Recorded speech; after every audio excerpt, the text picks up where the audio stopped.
Brought to you by the Every Dollar app. Start budgeting for free today. Normal is broke and common sense is weird. So we're here to help you transform your life. From the Ramsey Network and the Fairwinds Credit Union Studios, this is The Ramsey Show. I'm Dave Ramsey, Dr. John Delony, #1 best-selling author, host of the Dr. John Delony Show, and Ramsey personality. He's my co-host today. Jenny is with us in Orlando. Hi, Jenny. What's up? Hello, guys. I'm just kind of tired of this financial dynamic that I have with my spouse. For context, we've been together 15 years. We're almost 40, and I'm the breadwinner. I make about $170,000 a year, and he makes $65,000. I'm more so now getting passionate about not carrying debt, making smart choices, and possibly buying a business. But I can't seem to change his mind about these balance transfers and buy now, pay later programs. So I'm just trying to figure out how to navigate that dynamic with someone that views money so differently. And I typically am the one to rescue. And at what point do I stop rescuing from these, what I consider to be very poor long-term financial choices? Does he have a seat at the table with you? He does. We talk about finances every single month, and I express kind of my displeasure about these things, and it's always the same thing. It's 0% interest for 18 months, and buy now, pay. Let me. I didn't ask a good question. That was my bad. Do y'all have a co-created vision that y'all are both working towards, or does every month he come to the table and get taken to the woodshed by the breadwinner, the boss? You get what I'm saying? Yes, I say we're working toward the same vision, and he has gotten a little bit better, but I can't get him to understand, like, even though it's 0% interest, it's still money. He sees it as, this is 18 months, it's a scot-free deal, it'll be paid before then. We just view it so differently. I'm kind of now learning, if you can't pay it cash, you can't afford it. Yeah, that's a great lesson. Thanks to you guys. Yeah. We just view it so differently, and it's just building up a lot of resentment. And I don't want to, like you said, breadwinner, bring them to the table, give me the credit cards, I'm going to cut them up. But also, I just am not in alignment with opening more stuff just because of the bells and whistles that they're dangling on the front end. The only way I've seen this be successful, and Dave, you've got way more experience with this, the only way I've seen this be successful is you opening the hood to your heart and your spirit, and you telling him not, hey, when you do this and you need to do this and this was dumb, but you saying, debt scares me. Debt makes me feel less safe. Debt makes me feel like somebody else is controlling our lives, and I want you and me to be in control of our life. And now he's getting to the source. He's not getting lectured. You get the difference? Yeah. So I'm not okay. I'm not okay with either one of us.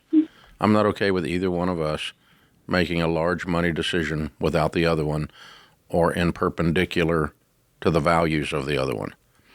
And you keep doing that, and I'm not okay. This is not okay. But do you see how what Dave just said? You think it's harmless, and it's harming me. Yeah. I'm not okay. This is scaring the crap out of me. I worry about our future because of this, because we're not aligned. And if you've made a bunch of expensive purchases, you go out and buy yourself a car. You lead with that.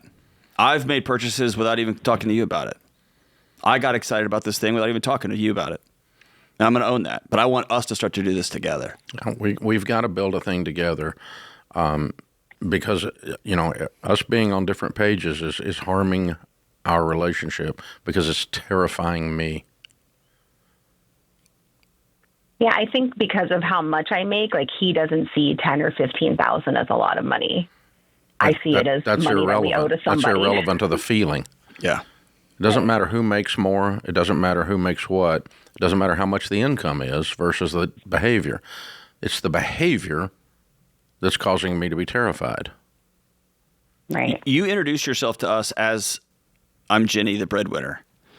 Does he walk around getting told that a lot? I make more money. I make a lot of money. No, but I think it gives him that safety of, oh, it's only 10,000, it's only 15,000. Like, it just seems like so little because I make so much. But to me, every dollar I make, I want it to grow and multiply. And he's still doing This makes me feel the same way as if you brought home a half a pound of cocaine. That's a lot of cocaine, Jim. And I'm not going to go this way. Okay. This is a violation of my values, and it terrifies me. And it's not a matter of the money. It's a matter of us doing things that are directly a spear point sticking in my arm every time you do this, or every time I do something that does that to you. We're not going to do things that we're not aligned on. So my wife has some things after 45 years that she loves to do that I frankly do not understand. There are purchases we make that I have zero emotional investment in.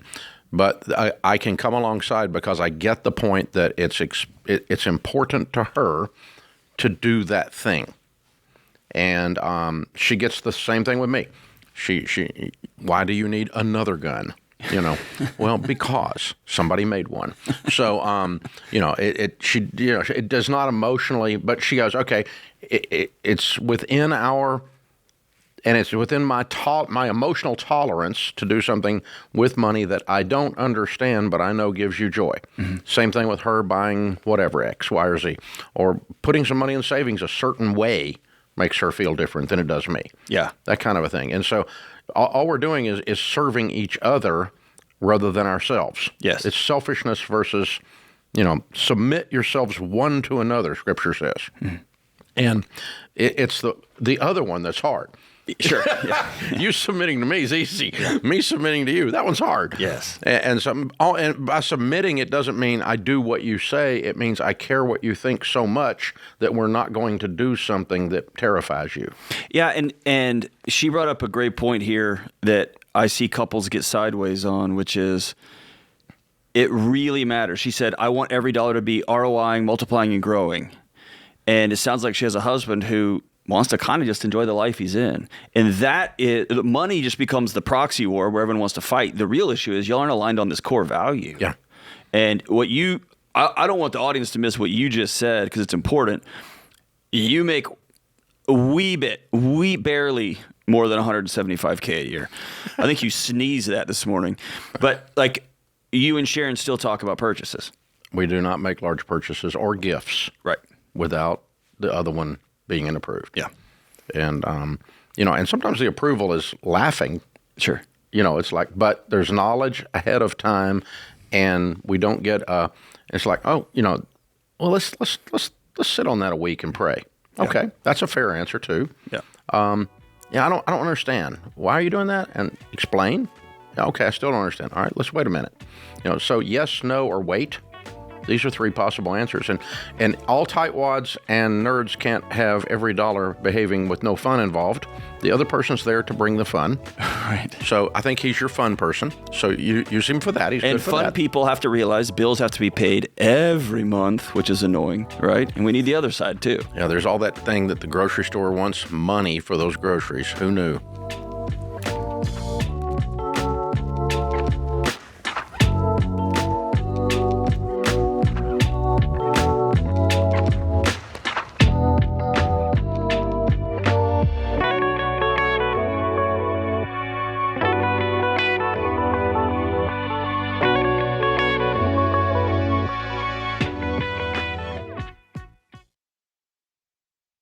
Statistics show that half of Americans don't have enough life insurance, or they don't have any at all. I don't understand this, John. Why don't people want to take care of their family? They think they're going to die or something? Well, I used to be one of those guys. I didn't even think about it. And one of my buddies said, hey, the only reason to not have life insurance is if you hate your wife and kids.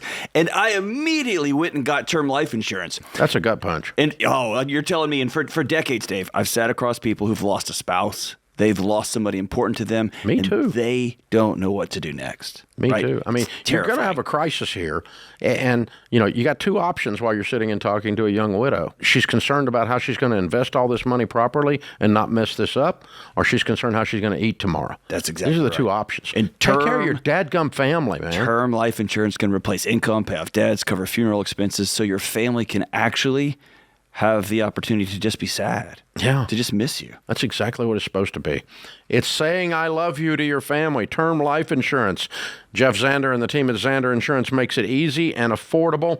I've used them personally for 25 years. They're the only people I trust. Go to Zander.com or call 800-356-4282.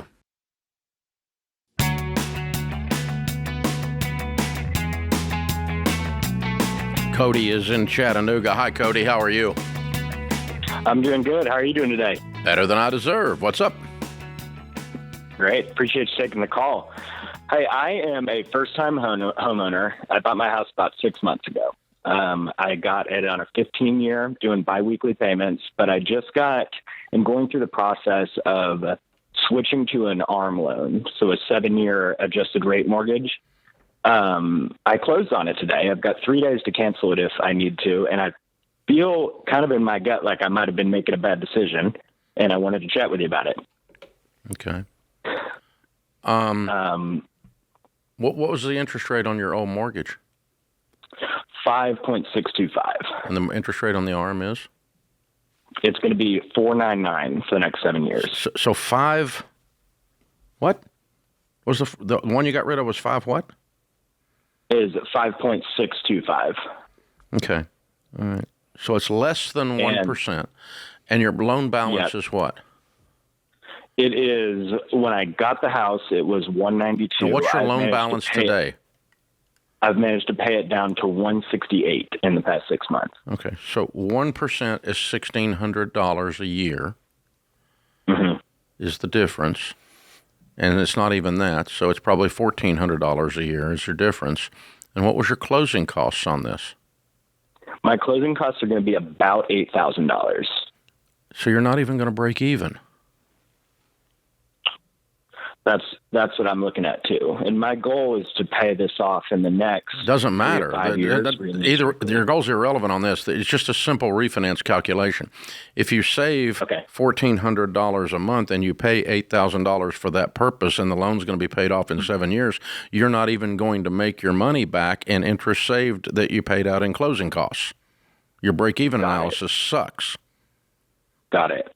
So my payment right now is $1,800. It would drop down to $1,167. I need to cancel this? Yes. Cool. Yeah. Well, you see why? It's regardless of what your payment change is, it's the interest change that matters. The only real savings is the interest savings, the difference in 562 and 499, which is what? 0.75, 3/4 of a point, right? 3/4 of a point is 1 point is $1,680. So 3/4 of a point's around $1,400. Got it. think I had done my math wrong towards the front end of doing this, and in closing, I think I kind of started to figure that out. Okay, so now can I pile on now? Are you okay? Please. Buckle up. Which is really just to go back to the real reason to talk that this thing.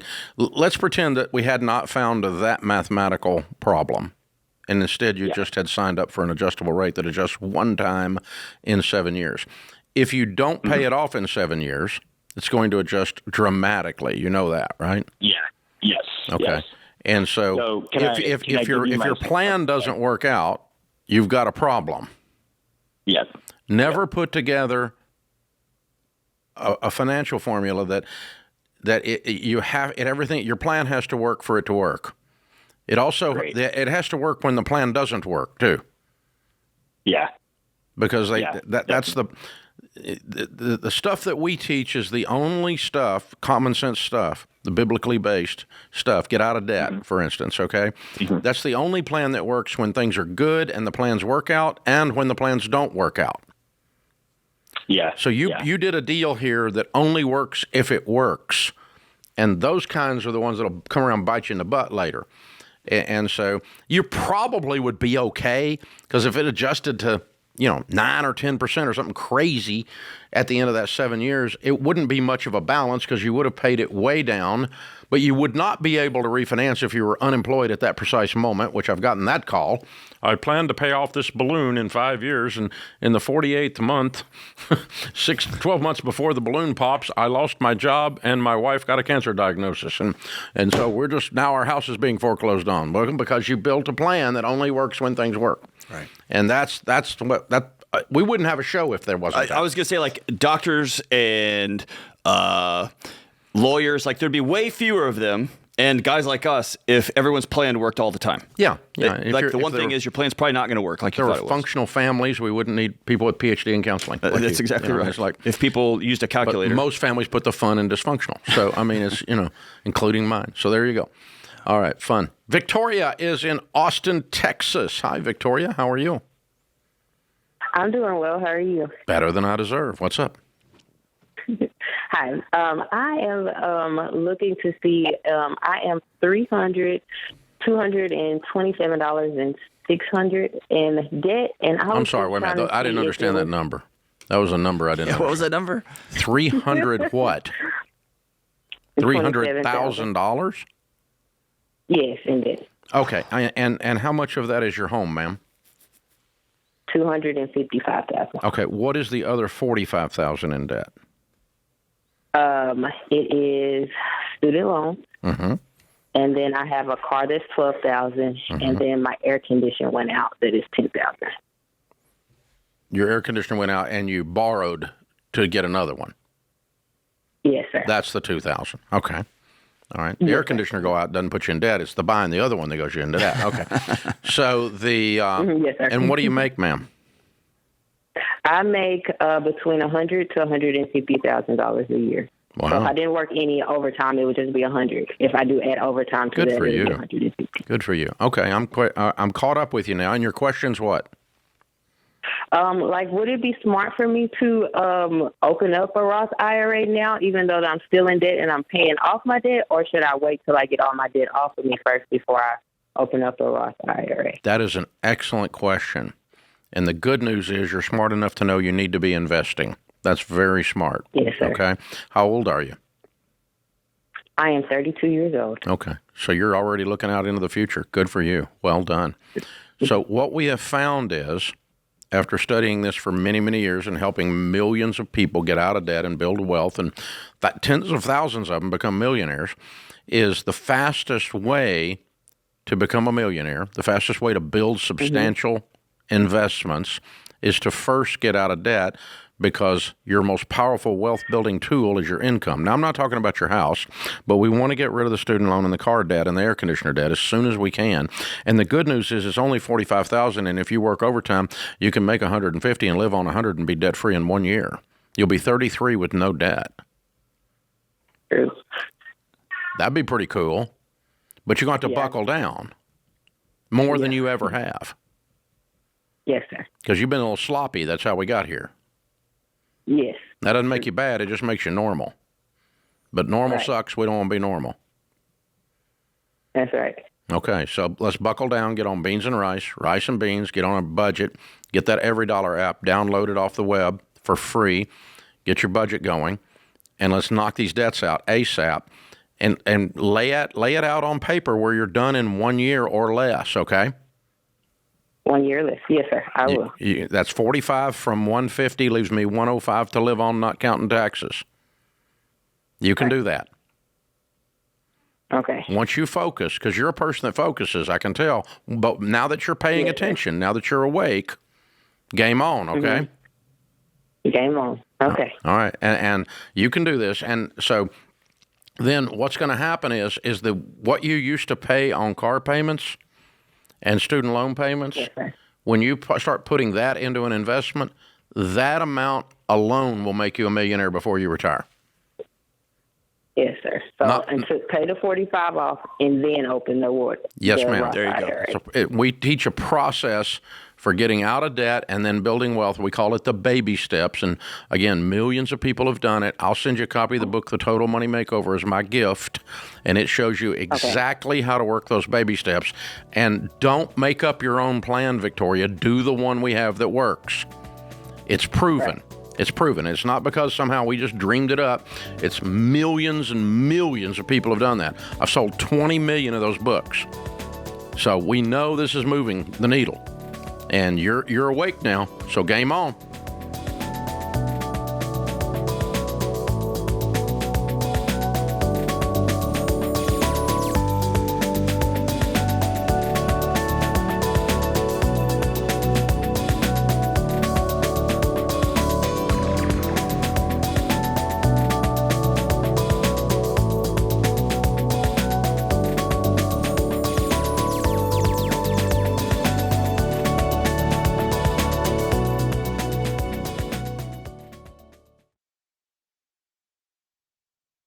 Buying a home is one of the biggest financial decisions you'll ever make, but too many people base the decision on opinions or what the market is doing that week.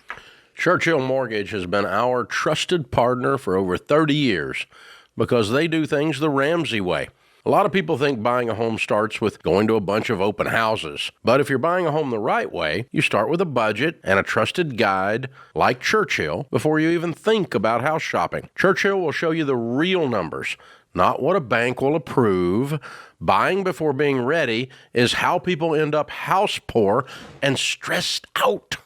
Churchill will tell you the truth, and they won't push you into more house than you need. And once you understand what you can actually afford, you can move forward with clarity and confidence. So if you're ready to buy a home, choose the right guide and stick to a plan. Go to churchillmortgage.com and get started. That's churchillmortgage.com. This is a paid advertisement. NMLS ID 1591. NMLSConsumerAccess.org. Equal housing lender.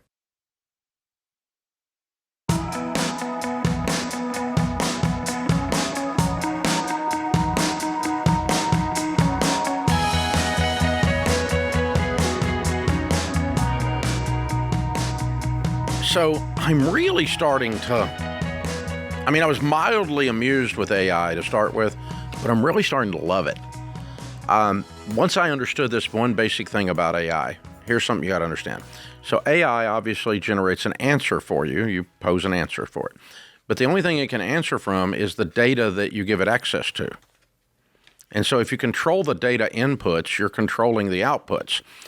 So, for instance, when Google has lost its stupid mind and actually is, when you ask Google a question, it's searching Reddit as if Reddit is some source of truth on anything. 90% of what's in there is bull crap. So why you would search that for the answer to a question is beyond me. So the AI database is completely screwed up, and so your answer's screwed up. So, but we understand this now, and our team has built the Ask Ramsey AI tool. And what's in it? What's the data that publishes in it? Well, we put 3 years of the answers from this show in there. We put all the Financial Peace University in there, all the books we've written here in there. We put all the articles that we've written in there. So there's nothing in there except Ramsey. All the answers from anywhere we've given, one of us has given, Dr. Delony, me, Rachel, whoever, and it drops in there. So when you hit the Ask Ramsey AI app, it's going to give you an answer that sounds even as smart aleck as you're going to get here on the air. It's even got some of the sarcasm in it. It's awesome. I want them to turn up the sarcasm a little bit more. They took all my jokes about George out, though, and that kind of bummed me out. Did they really? Yeah. Aw. He got his feelings hurt. Ask Ramsey about George jokes. He drove home in his Tesla in a huff, except there was no huff because there's no huff coming out the back of his Tesla. See, there's a good George joke right there.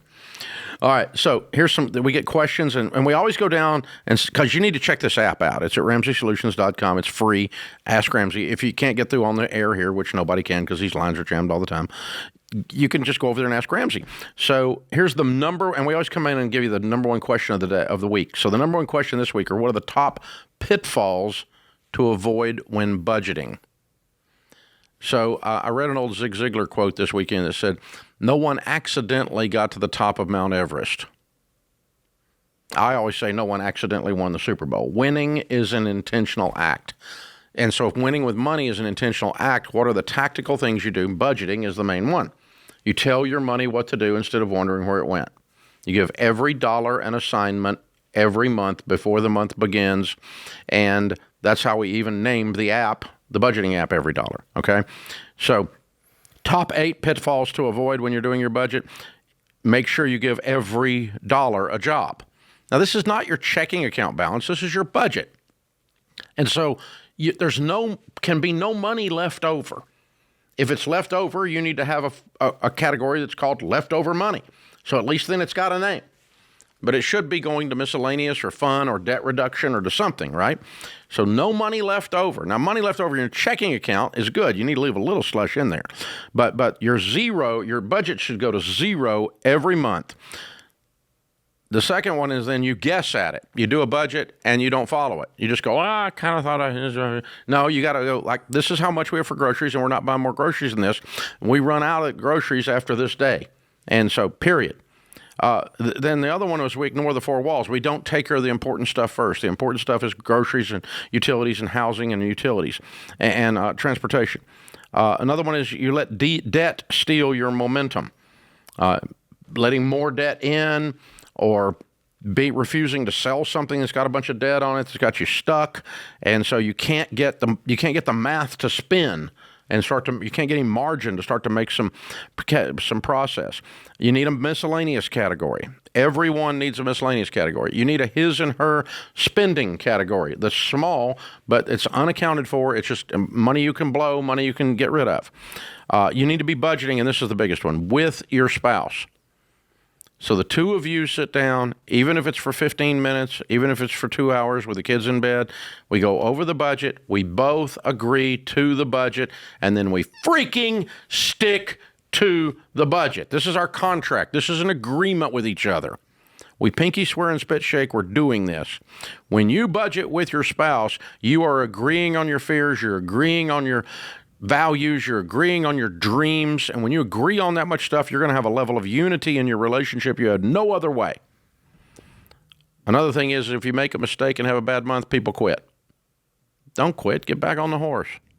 Go ride it again. I have a buddy who talks about that in the nutrition space about you're on a diet and you have one bad day and then you're just like, I blew it. He said that's like walking outside in the morning heading to work and you see you have a flat tire and you pull out a knife and deflate all the other tires too.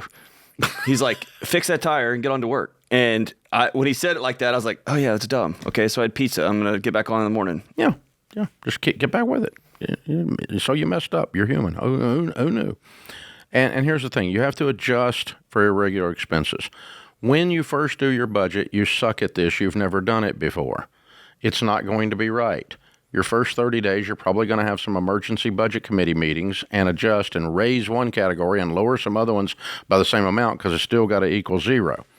And it takes about 90 days, about 3 budget cycles to quit fighting about it, to get on the same page about it, and to actually get your numbers right. Because we think we're doing one thing with food and we're actually spending twice that. We think we're doing one thing with whatever, and we didn't realize, we forgot children's activities. Like, let me just help you. Children have activities. Or a doctor bill that's 7 months old just comes out of the blue, and you got to, it just shows up. And who knew? Yeah, I forgot about it. Forgot I went. Yeah, that's all there. So this is the top pitfalls to avoid when budgeting, and straight out of the Ask Ramsey tool, almost like we said it because we did. Can I tell you something? This is a very personal, private experiment I've been doing. N equals 1. And I got to tell you, you and I haven't hung out in a while, and I'll just tell you right here on the air. Uh-oh. My wife and I, March 1st, canceled Amazon Prime.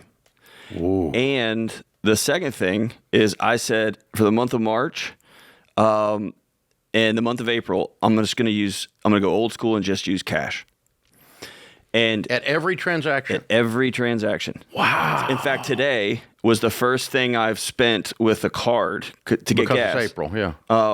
Well, I was like, I forgot cash. Like I'm still practicing. It's my first one that I didn't keep up my end of the bargain I made to myself. I got to tell you 2 things. One, the ability to just click it and buy it versus I'm going to plan and go to the store has so insanely reduced the number of things I buy. I never in a million years would have thought that.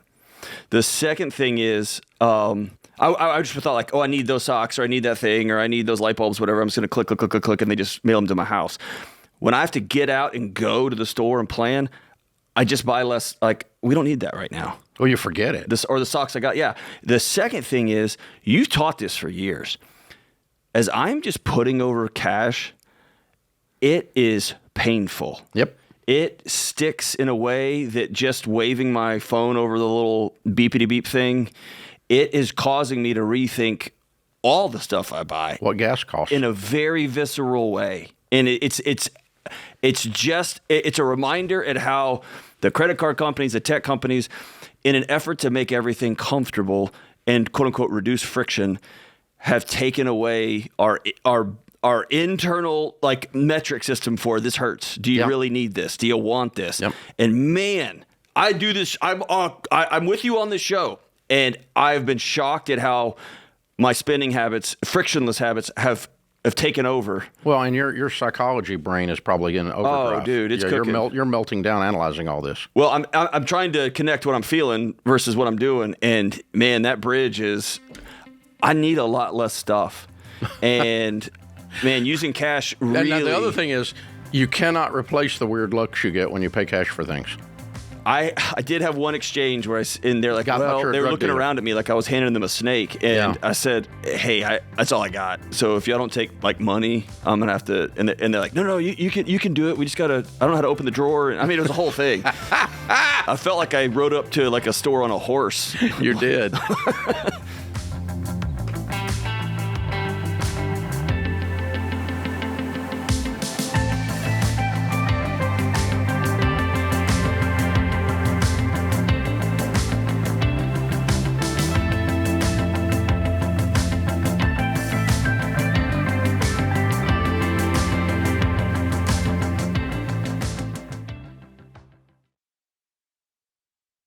You've worked too hard to get control of your money just to let strangers control your data. Think about it. Just about every time you sign up for a newsletter, grab a coupon code, or start a free trial, your personal info, like your name, email address, phone number, and more, gets scooped up and sold by data brokers.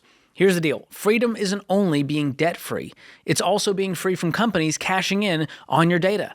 And that's where Delete Me comes in. Delete Me's privacy experts find your personal info on these shady data broker sites, they get it deleted, and they keep it gone. It's like having a digital cleanup crew that scrubs your online life. So you get way fewer of those spam calls, creepy texts, and scam emails that make you wonder how they even found you.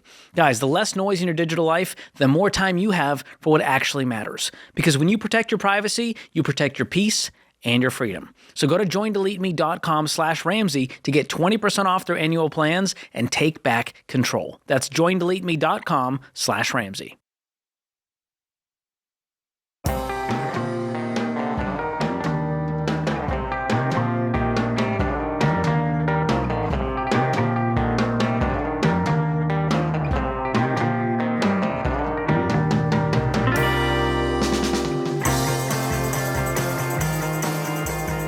Zach is in North Carolina. Hi, Zach. How are you? Hey, doing wonderful. Appreciate y'all taking the call. Big fan. Sure. How can we help? Yeah, couldn't ask for a better duo. I was hoping you could help resolve a disagreement between me and my wife. Yes, I love these. We're probably going to be right. I'm sure you are. She would like to move back to where we're from, where more family and friends we've got an 18-month-old baby girl, and she'd like some more help. And where is that? Where's home? Charlotte. And you're in Wilmington. How far is Wilmington from Charlotte? About 3.5. Not bad. Okay. All right. Versus, I've built I'd say fairly successful real estate career over the past decade here, and just trying to resolve that issue and trying to figure it out. Because starting over in a different market is terrifying and just doesn't sound feasible to me. And trying to find maybe a middle ground or just walk through it, if you will. What would a middle ground look like? That's a great question. I don't hear a middle ground here, so I'd love to hear if you've got one. Yeah. Well, I guess I'm looking for advice. How old are you guys? 33. Yeah.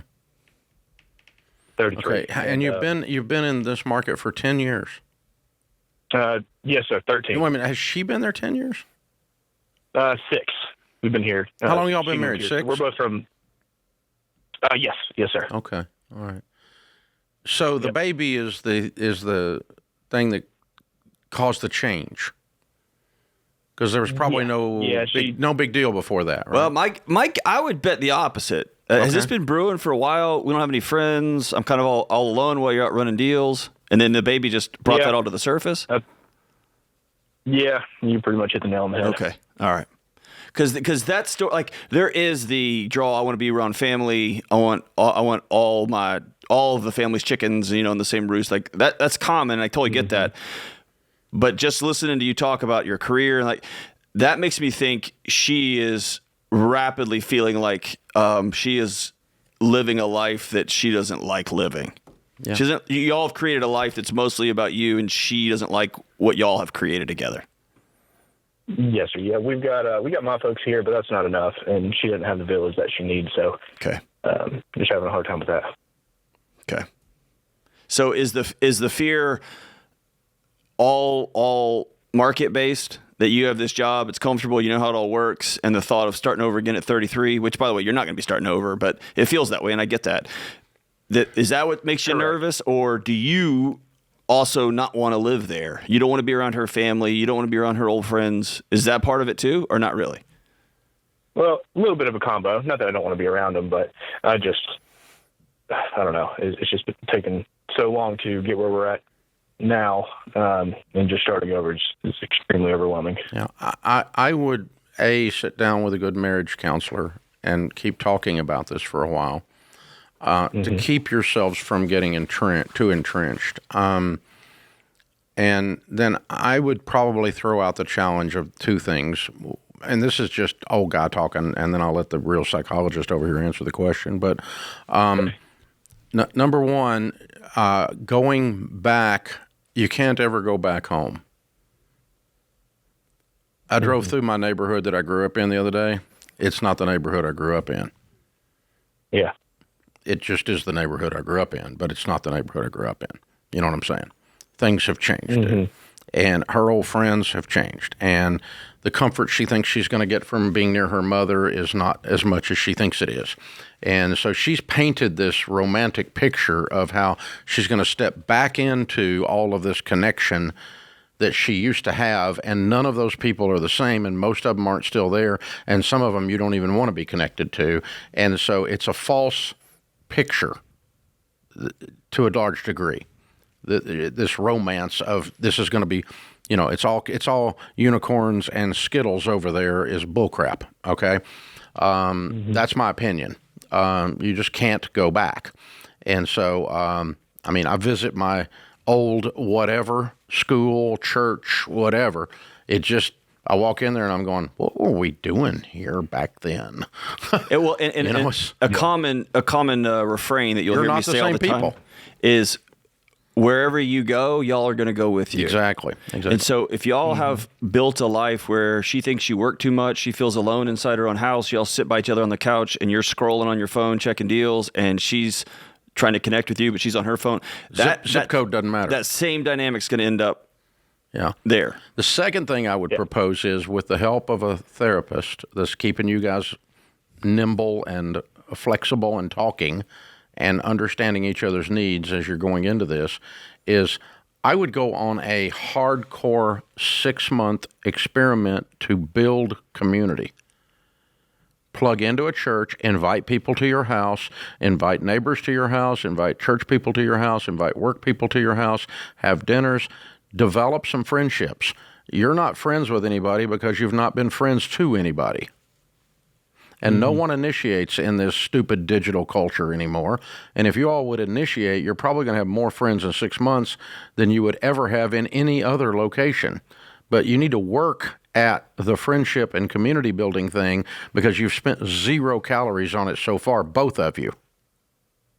John?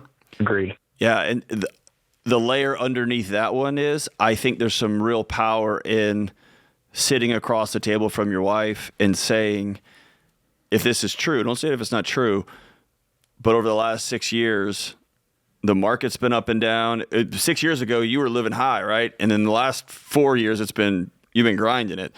I've put this ahead of you, and I want to build, essentially, I want to build a new marriage. What does it look like for me to walk in the door and put my phone down and be present with you? The deal will wait. What does it look? How can I love you better? And by the way, I don't want to make this all one-sided. There's stuff about her that you miss, and you're able to say, here's ways you can love me right now. But I want you to go first. Use the word I. I haven't shown up. I have made my life about business. I've been really proud about this. And you've been telling me for 2 years, 3 years, 4 years, I'm lonely. Can we go hang out? Will you put your phone down? And I haven't done those things. That changes today. Yeah. Have you protected her from your mother? I have. I think a lot of it has to do with we're in a secondary vacation, primarily home market. We're not in Wilmington, and Charlotte, of course, city, and she's got her sister and her kids there who are the same age as our daughter, and her best friend of 20 years is there, and just harder to make friends here than it is there. And I think that has a lot to do with it. Plus, lack of sleep and blah blah blah. It's just yeah, and I think you get into all of that, but I really would explore some new attempts at building the life there before I left there. And then if you can't, and you decide based on that, the only place we can build the life we both want is I will make the sacrifice to rebuild my market in another place. And here's what that's going to cost. It's going to be we're going to have a cut an income. Like, we're going to plan for this. We're not just going to be emotional and reactive about it. We're going to plan for it. So it's not going to be tomorrow. But Dave, I always want to tell, especially young hustlers like this guy that's just out there grinding, the proof of your future success is often your past. You've shown yourself you can get in there and grind and build it. You can.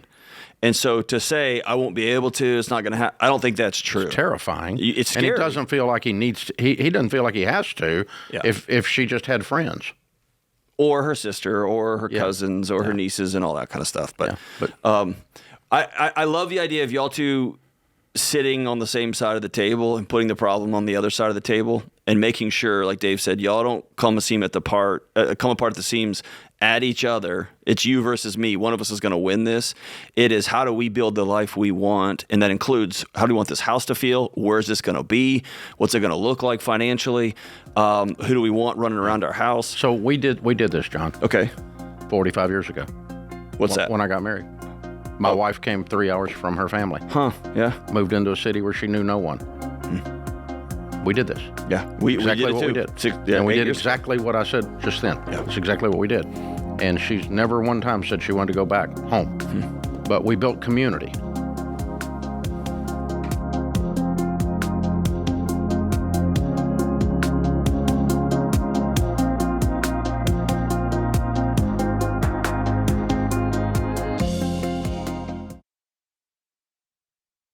If you're looking for a more budget-friendly way to save on medical costs and stay true to your values, Christian Healthcare Ministries is a great option to think about.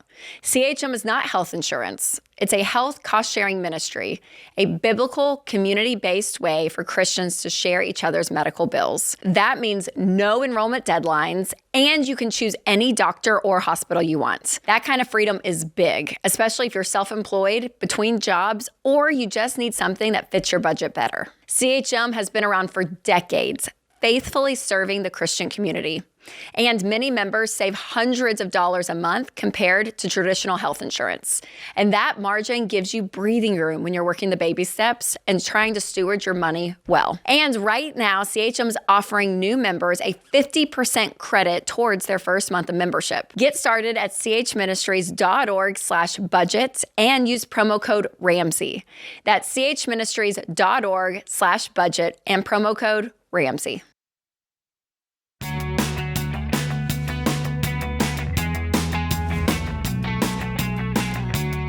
Welcome back to the Ramsey Show in the Fair Winds Credit Union studio. I'm Dave Ramsey, your host. John Delony, Dr. John Delony, Ramsey personality, #1 best-selling author, is my co-host today. Ruth is in Nashville. Hi, Ruth. What's up? Hi. So I'm calling because my husband and I built a multi-generational house with his parents. Now, only less than about a year and a half later, my mother-in-law has moved out and will soon stop helping with the mortgage payment. So we will either have to sell the house with very little equity in it, or we will lose the house. She says she wants part of the sale of the house, but how can I move forward without feeling as much hurt or animosity towards my mother-in-law?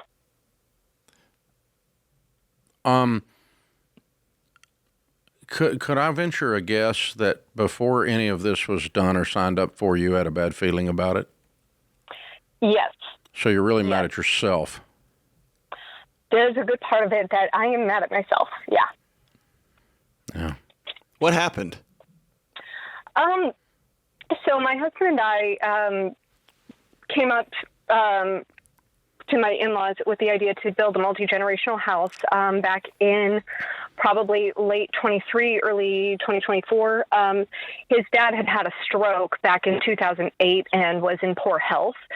So we were talking, and we talked about how important it was for him to be with his dad when the time came.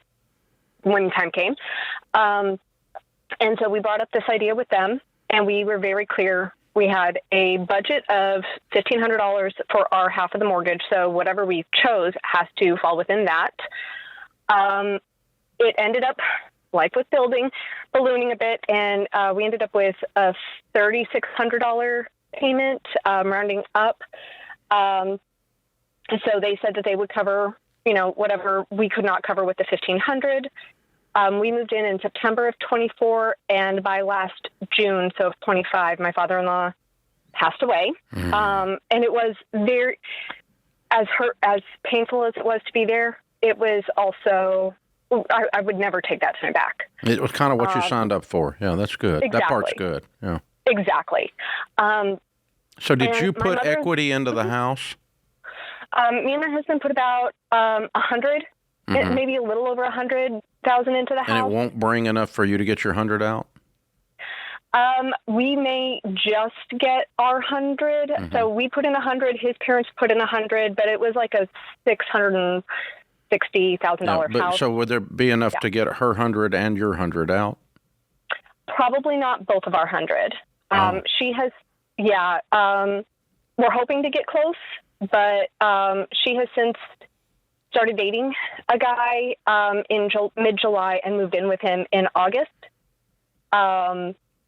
And she first promised that she would cover the normal part of the mortgage. She wasn't taking that away from the picture. And then January, she said, no, I have to go 50-50, which I was a little annoyed, but I mean, I dealt with it because it was fair. And then just last month, she said, no, I'm not paying half. I will only be paying $1,500, and soon I will not be contributing to the house.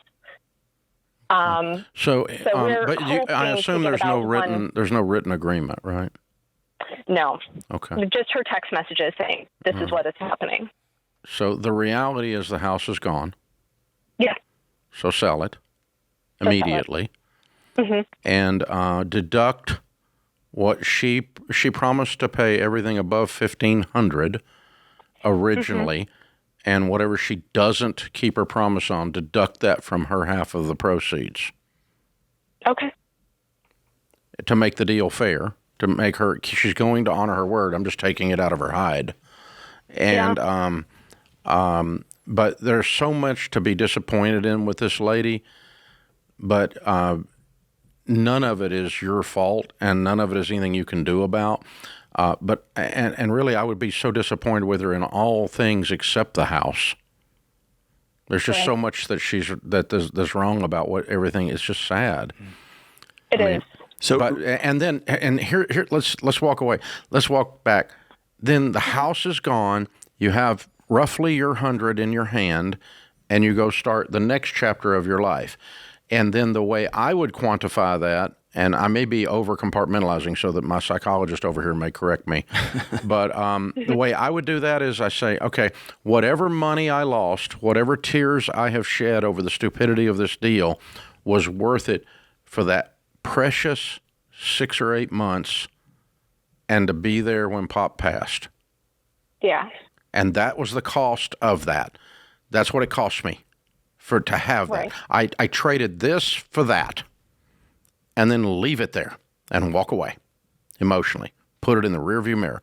And then you've got her to deal with and her misbehavior, which is just a separate issue. But I she's just out of control and is grieving in a weird way and a dysfunctional way. And well, she's met somebody and he's whispering in her ear because he wants that money in his pocket, not in y'all's. Yeah. Okay, Ruth, can I use your situation, your original question, as like a miniature teaching moment here? Sure. Because you asked a really powerful question, and I think this question is drowning us as a culture. How can I do these hard things that I got to do that were not what we agreed upon and not feel sad, resentful, all these other feelings?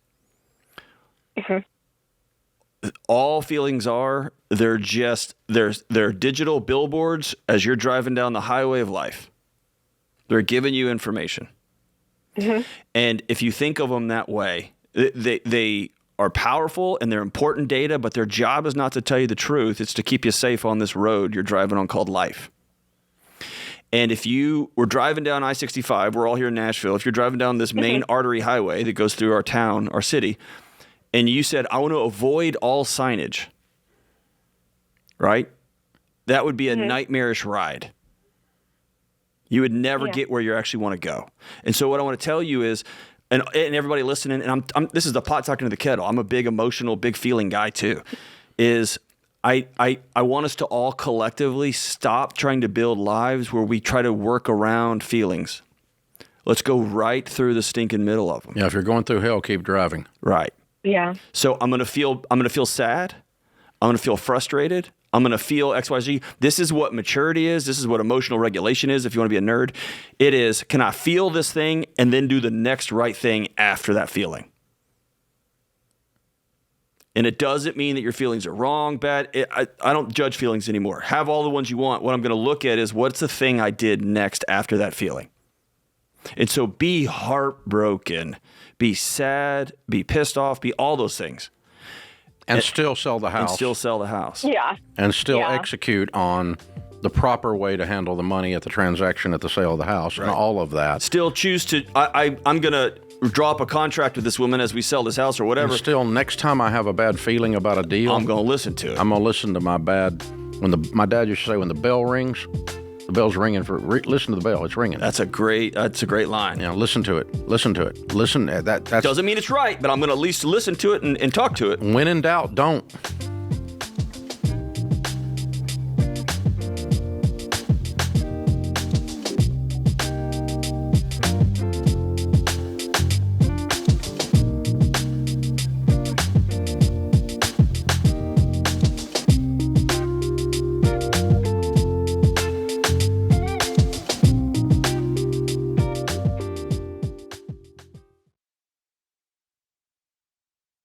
Hey, what's up, guys? It's Jade. Listen, my husband and I drive used vehicles, and we really do plan on keeping those running for a long time, so we trust Christian Brothers Automotive to take care of them. Their team is honest, their shops are super clean, and what I love is they don't try to upsell us on things that we don't need. I personally feel really confident walking into Christian Brothers because I know that no one's gonna try to take advantage of me or scare me into unneeded repairs. Christian Brothers gets it, so schedule a service today at cbac.com/Ramsey and get 10% off your visit. That's up to a $250 value. See stores for details.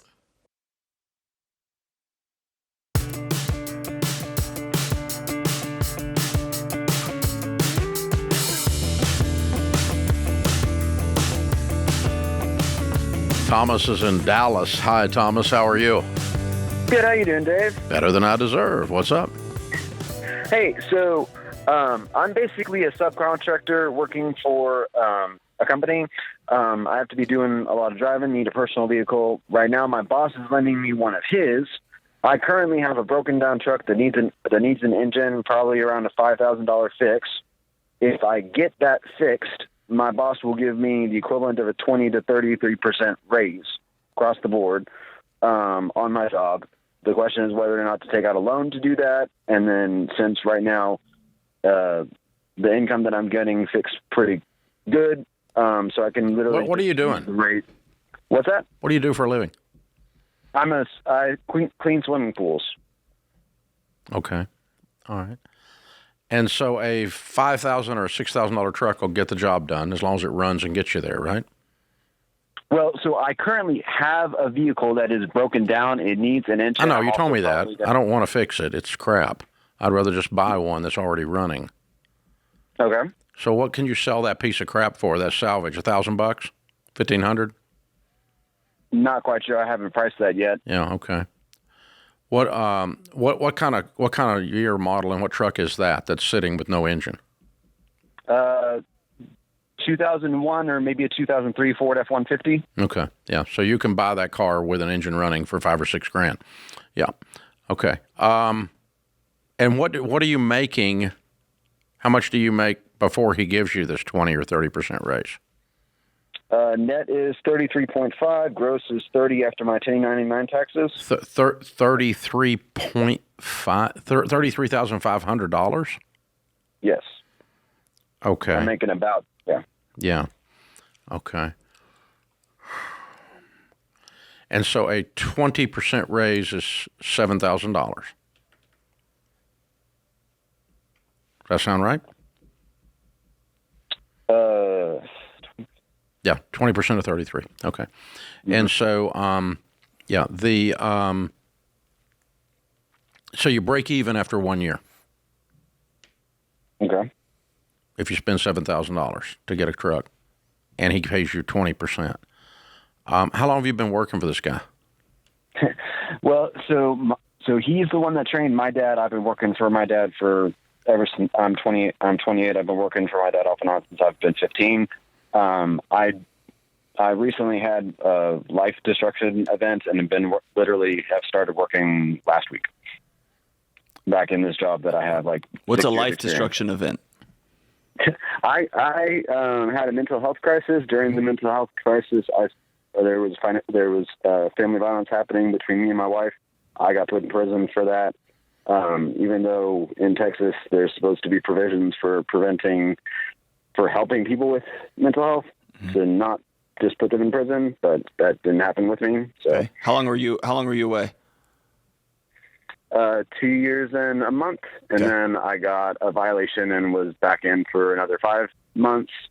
So I'm back out a week now. So okay, no, don't borrow money, please. You do not need to borrow any money. You're coming off of a highly unstable situation, and you haven't stabilized yet.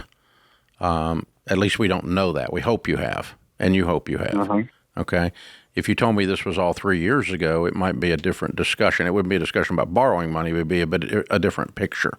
But instead, we're 3 minutes into this, not 3 years into this. So you need to sustain a life with very little stress, and adding debt to this is not the thing. So thank you, boss, for the new job. I'm sorry, I'm a minute out of prison, and I don't need to be borrowing money right now. I'll have to drive your truck for a while longer. Until I can save up and pay cash for something. How long till you can save up $6,000? That's kind of the issue. All my money is basically kind of breaking even in my every dollar zero budget. Where's it going? 1 second. Biggest expense is $300 in gas, since I'm spending about I'm purchasing about 105 gallons a month. Come on, load, please. Cool. Well, how much is your rent? That's it. Me and my wife are currently separated. She has a $500 rent. I have a $250 rent. You have to pay the $500 rent? Yes. Why? Currently, because we have 2 kids. She's basically stay at home. Her family sometimes helps, but if I'm paying this stuff, she doesn't ask for the money. And currently, because of the family violence, there's a no contact order, so I cannot coordinate anything with her. So I'm kind of defaulting to doing everything, basically. Yeah. Well, I'm going to help you. You don't have to do everything. You need to make sure the kids have something to eat, but she also is going to have to make a life without you. And so and that means she has to develop a way to live sustainably without you feeding her. Okay, so, right now we've got to get you up and stable. So you're $250 rent, even $500 going out for her, still not used up all your money. So you've just started. This is real fresh. Thomas, please don't go borrow money to buy a truck to work for a guy that you've been working for 10 minutes, even though you've known him 100 years. This whole thing, everything in your life has been quick and sudden and fast. Impulsive. And I want you to slow down and just be boring for a while. Let's no excitement. You've had enough excitement to last you the rest of your life. Just be boring Thomas. Can I paint you a picture, brother? All right. The last 2.5 years, somebody told you when to get up, when to eat, you could go outside, what you were going to eat, right? Yep. When you borrow money, that bank tells you, I don't care how you feel, you're going to work tomorrow because I want my money. You already took my truck. Oh, you lost that job? I don't really care. You're doing this because, right? And so what I don't want you to do is walk out of prison and then walk right back in voluntarily. And that's what borrowing money does. Stay free. Yeah, that's good. That's good. Stay free. Hang on. I'll send you a copy of the Total Money Makeover, and we'll help you as you rebuild your life. And just steady and slow. Christian, send him Building a Non-Anxious Life, too. I want to give him some tools for walking through the ups and downs that are going to be the next 5, 10, 15 years of his life as he steadies himself and builds a new version of himself from the inside out. We'll send him both of those. Yeah, very good. That's good. I like that. Mike's in Detroit. Hey, Mike, how are you? Doing good, I think. Might need a little bit of help. Okay, how can we help? So I got my dream job in September of 2023, working for a friend's company. Everything was going swimmingly up till about November 2024, where I had to leave his company and pick up work with a competitor.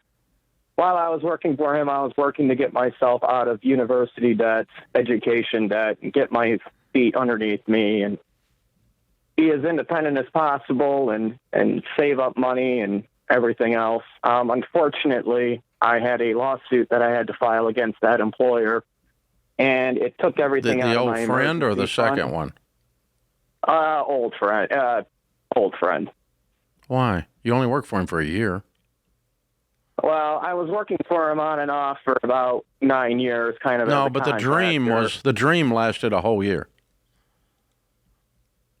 What was the lawsuit for? He did not pay an invoice that I billed him for work that I performed for him. After you left? Yes. Why did you do work for him after you left? If you got fired? I'm sorry. Before I was hired on full time. How big was the invoice? $8,000. Okay. I'm sorry. So how much were you making working for this guy? $65,000 a year. Okay. So have you been able to replace that income? I was working for another company, a competitor of his, but they were only paying half of it. Now, so I think what I'm going to concentrate on is not being angry at him and all this, quote, dream job stuff that never was really a dream, and instead be working on the future. That's what get I'd out be of the doing. grief and get after something moving forward. Yeah, go forward.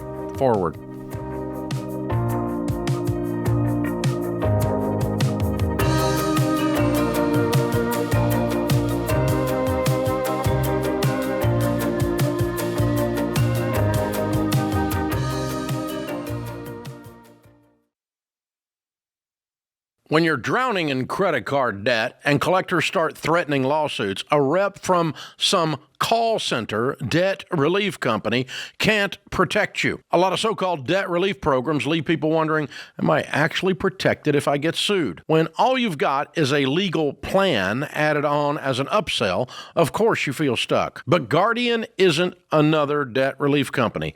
They're real attorneys. And with Guardian, you're assigned an attorney from day one. That means if a creditor sues, you're not scrambling and you're not hit with surprise legal fees. Now look, I'm telling you straight, debt settlement isn't pretty. I'd rather see you get out of debt the old-fashioned way. But if you're out of options, and you're staring down bankruptcy, Guardian gives you real protection and a path forward. Guardian's attorneys have helped over 55,000 people across the country settle more than $600 million in debt. Not with gimmicks, with legal expertise. So, if you want real help, instead of a sales pitch, go to guardianlit.com/Ramsey. That's guardianlit.com/Ramsey. Attorney advertising. Results may vary and no specific outcome is guaranteed.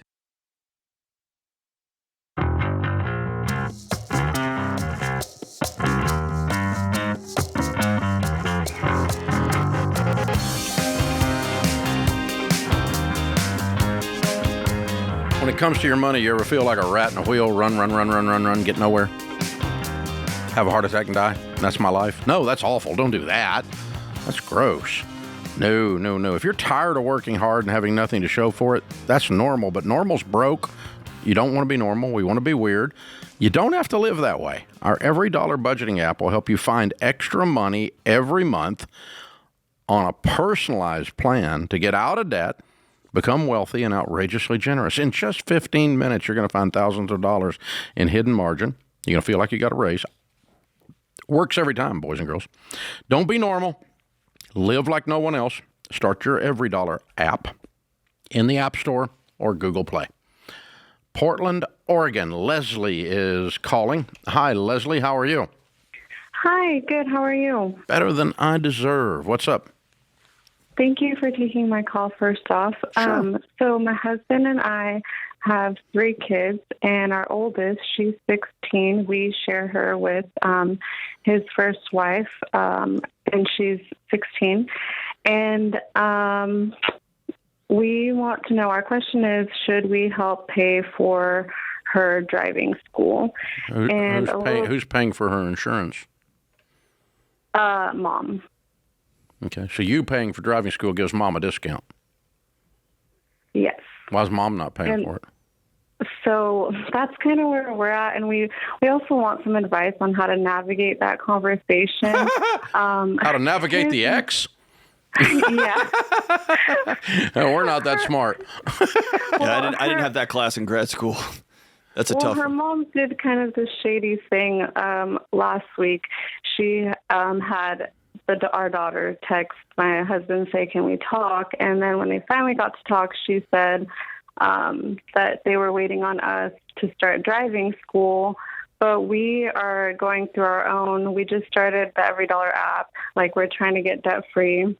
We pay her child support, and I just don't know how to navigate this, because we've paid for her braces, and we were supposed to go half on that. She never once called and made a payment to the dental office, even though we told her this was the office. Let me jump in on this, Leslie, okay? Let me jump in. Yeah. Yes. I want you to imagine you're sitting at your kitchen table and you have a shoebox on the table. Yeah. Inside that shoebox is the people in your life that get a vote. Okay. Take her out of that box. Because you're still trying to, she's doing these things. And you're spending a ton of energy trying to get inside her head. And why did she do this? And I bet it's because of this. And then you're making up a bunch of stories about why she did or didn't. And your stories are probably right, but they aren't affecting her one bit. So you're drinking the poison. Her being the ex-wife. Hoping the ex-wife is feeling pain, and you're the one getting sick. Yeah, and so let's just focus on you and the your kid. Your husband needs to do the same thing. My ex-wife does not get a vote. She does not get a vote in our house. Okay. Yes. Now, what you and your husband sit down and decide to do for his daughter that he loves, regardless if she's married to a woman who's a test pilot for a broom factory. Okay? Regardless of that. All right. So that's a given. Okay? That's a constant in the equation. So we just set that aside and we go, okay, there's the kid. What do we want to do for the kid? In one case, she said, I'm going to do braces. She's supposed to pay half, but she probably won't because she never does, but we're going to pay for them anyway. And that's what you did. Yep. So just let that go. You made that decision. Okay. You made that decision. You and your husband made that decision any together. energy you give ex-wife is energy you're taking away from your home, from your marriage, from your relationship with your kids. Don't give her that. Yeah, it's done. So then as far as the driving school goes, you guys look at it and go, how much is it, by the way? Is it $300? It's $1,200. Oh, geez. And yeah, we pay child support. We pay her $275 a month. Doesn't matter. Doesn't matter. Doesn't matter. None of that matters. For the That's all. kid. That's all set. We don't have to. We Okay. don't have to rehash all the things we do. And we paid half the braces and you didn't. None of that matters. All that matters is, do we want to do this? That's all that matters. And we can decide that in context of all these other things. But the two of you just sit down and look at that. Do we want to do this? You don't. That's your vote. Yeah, I don't. It's your vote. And your husband, I don't know. What's he, you know, and he says no too. Okay, then because the test pilot for a broom factory is teaching her 16-year-old to be a travel agent for guilt trips. Daddy, I can't get a driver's license because you won't help. Bull crap. You could get like a job and stuff, kid. Or you could talk to your mother who could pay for it. There's an idea. And so, no, we're not able to do that right now. I'm sorry. But I would tell the kid, we have reasons for you. We don't think this school is necessary. You're a great driver already. We've been driving with you for a year with your learner's permit. We think you need to have some skin in the game. Somebody else is paying your insurance. Somebody else is buying you a car. Somebody else is paying your gas. We think you should own this one. But have the reason be you and your husband looked at this young 16-year-old girl in front of you and said, we made this decision for you, and here's why. And by the way, if the ex-wife was completely out of the picture and she lived in your house 100% of the time and it was your actual kid, it needs to be the same decision. That's it. Okay. Otherwise, you're going to end up penalizing this kid trying to get back at X. You're going to become the person that you're frustrated with right now. Yeah, that's exactly right. That's exactly right. So, yeah, I think you and your husband just sit down and say, do we want to do this? And if the answer is no, then how can we help? We can coach you. We can cheer you on. But, you know, your mom's paying for the insurance, and she's the one that's actually going to get the break on the insurance, because if you go through driving school, you get less insurance for a 16-year-old. So it cuts the insurance premium, and so it didn't go cut it by $1,200. Good God, that's expensive. Well, here's what's funny. But, I'm sitting here in real time. $300 is what I paid when I was 16. Went. Oh, well, and so that there were dinosaurs on the road. Well, exactly. I know. I had to pull a rope to start the car I drove around in, and I just realized my wife, when we paid for my son, he turned 16 soon, to go to driving school. The number in my head, I was like, of course, yeah. I thought it was $300. I didn't know it was $1,200. She just said, now you got to look up and see what you paid. I got to go see what I just paid for this thing. Yeah. Okay. It sounds like it's being taught by a Formula One driver, but that just may be what the cost of that. Well, that's the difference of $300 back then and $1,200 now. Yeah, that's how that works. Blasted inflation. Yeah, that's it. So yeah, But the thing is, John, the teaching is everyone. You have to stop in the middle of these things and go, instead of replaying all of these scenes over and over and over in your head about the braces and everything else, and just go, and she, we didn't hear from her, and then she texted us, and she got the kid to text us, and all that really doesn't matter. None of that really matters, because the kid doesn't even get a vote. It's me and my wife. We decide. And we decide that for our kids when they live at our house, I mean, matter of fact, they don't live at our house now, and they still don't get a vote. Yeah. And the grandkids don't get a vote. They get a wish. Sure. They can have a wish. They can have an opinion. That's different than a vote. That's right. Papa Dave, would you? I might, but I'll have to think about it. And I think a sign of great, sturdy parenting is there's seasons when your kids don't like you. That means you're doing it right. If you're parenting so that your kids always like you, you're going to find yourself in some real dangerous territory. And worse, your kids are going to find themselves in some dangerous messes. Like, part of parenting is saying, here's why we're doing this, and it's okay. I'm strong enough to withhold your dislike for me right now. It's part of it. And in addition to that, if they're teenagers, your job is to also embarrass them frequently. With all of your, with all possible energy, embarrass them. Exactly. Find some way to give them a ridiculous hug and a kiss in front of all their friends. On behalf of mental health practitioners across this great country, embarrass your kids a lot, because we need your future business. Yeah, it's good.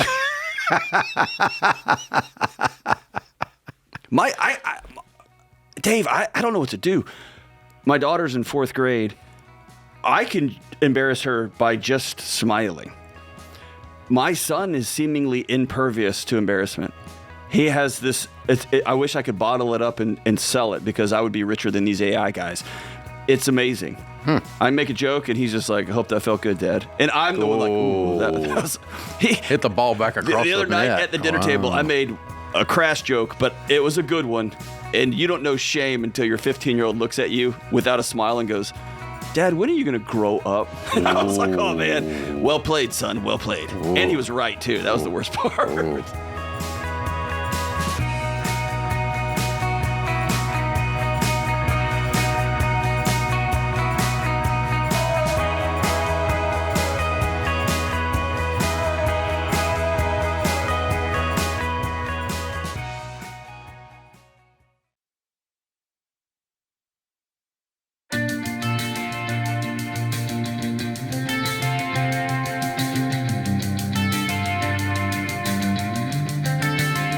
Ramsey Show question of the day is brought to you by Why Refi. Defaulted private student loans don't define you, but dealing with them does. Why Refi helps you refinance into a low fixed rate payment that you can afford so you can take control of your money and get back to working the baby steps. Go to whyrefi.com/Ramsey. That's the letter Y, REFY.com/Ramsey. Might not be in all states. All right, this is an awesome question, Dave. Today's question comes from Megan in New Jersey. Megan writes, I was recently in a car accident and my vehicle was totaled. My emergency fund paid for my hospital bill and my parents lent me $5,000 so I could buy a reliable used car. Most of my remaining debts are smaller than their loan to me, but I hate owing them money. They've said to pay them back, quote unquote, whenever I can, but I feel terrible whenever I talk to them. I have $25,000 left in student loans and another $5,000 on credit cards. Would it be okay to just pay them first and then resume my debt snowball? I like that question because in my guts, it's out of order from how we teach it. But owing my dad money feels worse than owing the IRS. You know what I mean? He can't garnish my wages. But man, I get that feeling she has. Yeah, I understand. That's an honorable person too. No kidding. That's good. Yeah, so Megan, we list our debts smallest to largest, pay minimum payments on everything but the little one, and attack the little one first. So that would, and you know, I'm guessing you said credit cards and $5,000, so I'm guessing there's lots of little ones or a few little ones that total up to $5,000. So you would knock those out first, and then you would knock this out. The good news is that $10,000 from now you're done except for student loans, and so that's a really, really aggressive part-time job for just a few months. Just to like and channel that. Yeah, just channel all of that discomfort that discomfort right at those credit cards first. Cut them up, and then list them and get yourself on a super tight budget, like beans and rice, rice and beans, and and then add income and look around. What can I sell? What can I sell? Now, here's another thing I want to throw out that's not asked here, but it's a $5,000 car, so the answer might be that she didn't have insurance on it. But I want to remind all of you that when you get in a car accident and your car is totaled and you have insurance that pays for the car, that is not a reason to upgrade. Replace it. And go further into debt. That's right. So I'm guessing, though, that maybe she did not have collision on a $5,000 car, and so when it got totaled, it was just lost it. Sure. Just lost the money. And I want to add something else that's not in here. And this is coming from a parent my son's about to turn 16. Like, there's a chance this is me, right? I hope not. But it can feel like you're helping bail out your kid when you loan them $5,000. I would much rather her parents give her $5,000 than create this tension in there. If they feel like they want to help, they want to support their kid or whatever, I would much rather that be a gift. And obviously, who knows what happened here, and there's so many different things. But yeah, but dad participates in making this an awkward relationship too. Yeah, I'll just jump in on that side of this equation and say, from our perspective here, from almost 40 years of doing this, helping people with their money and clean up money messes that they have made, I'll make a bold statement. Parents should never, under any circumstances, loan their children money. I second that. Period. As a matter of fact, you should not loan any relatives money under any circumstances, period. If you have the money to help them and you want them to have the money, give it to them. If you're not willing to give it to them, shut up. But I want to be paid back after I helped you with your misfortune, and I'm going to feel good about me when you pay me back after I helped you with your misfortune. That's bass-backwards, people. So, no. If you want to help them, help them. If you don't want to help them, don't help them. But don't make them owe you money, because Thanksgiving dinner tastes different when you eat with your master, and the borrower is slave to the lender. The interest payment on that is your relationship. Oh, that's the interest. Leaves notches in the belt at a minimum. Yeah. Wow. James is in Lynchburg, Virginia. Hi, James. What's up? How you doing, gentlemen? Great. How can we help? I have an interesting dynamic going on. So we own a small rental home that we are close to having paid off, and it's probably worth about $175 at the current market. We owe about $15,000 left on it, on our current home and land that the land that the current home that we live in is on is we owe $15,000 left on that, and we cash rolled and self-built the home itself, so we don't owe anything on the house. So 12, 15 months or so we'll be done paying on both of these things. Now, I put all eggs in that basket for the last 10 years. How old are you? All cash we had went into that. So with the hope that in the plan that... How old are you? That 10 years. I am 44 almost. Okay. All right. So, and with that, we wouldn't have to worry about paying for a home ever again, because we've been doing that for long enough. I wouldn't have done that, but we're there. How can we help? Yeah, no doubt. So I have no appreciable retirement savings, obviously, for putting all those eggs in that basket. Yeah, which is why I wouldn't have done it. Okay. Right, I understand. Obviously, that's some level of stressful for me. And, here soon enough, there'll be, wide open rental income that will come in associated with that. We'll have, freedom from the mortgages and things like that. What does the house rent for? Currently it's at $1,000. I have it's valued at more, but I have a widow in there, and I can't charge her any more than we currently are. So okay. So you've got an asset that's not maximized. Okay, that's fair. Yes, correct. Yep. All right. Correct. And I'm just juggling around this, and my wife and I have been kicking it around. Mostly me kicking it, mostly her telling me not to do it. Of selling it and investing that money then into some form of retirement savings, and I wanted some feedback on that instead. Well, not counting the arrangement, which I endorse you helping a widow, endorse anyone helping a widow. That's biblical. And you're making, about 7% on your money, because $175,000, you're making $12,000 minus expenses, so you're probably making 5% on your money on this rental house, plus it's going up in value. It's not a bad investment, and someday you will be able to get full rent out of it whenever she's gone, okay? Right. Or whenever that arrangement stops for whatever reason. Sure. What keeps you from beginning your retirement investing now fairly aggressively, since you don't have any payments? Well, I do have payments on the property that we built on. So how much do you owe on it? $15,000. I know, but you're going to be done in just a few months on both of them, you told me, right? Yes, that's what I was calculating. So I'm talking about a few months from now, you're 100% debt-free. What's your household income? About an 85 to 90. Okay. So start saving 20% of your income into good retirement, or 25% of your income into good retirement. You don't even have a stinking house payment. And fill up your 401k, fill up some Roth IRAs, and get with a good SmartVestor Pro at Ramsey Solutions, and that account alone will be millions of dollars when you're 65, 25 years from now. Okay. And keep the houses. Okay. You don't have to give up the house to have a retirement plan. You got plenty of time, and you have a good income, and you have no debt. But make space in the middle of your chest for this feeling that's going to come. I thought that if I had a house outright and I had a rental house outright, that then me and my wife could just do whatever we wanted with our money. Nope. And you have a debt to pay to future you. Of course. Right? And so you're still going to have to watch your income. You're still going to be putting a sizable chunk away. It's not going to go to a house payment, but it is going to go to future you. Right. And so expect to feel like, oh man, I thought we were going to be free of all this budgeting and all.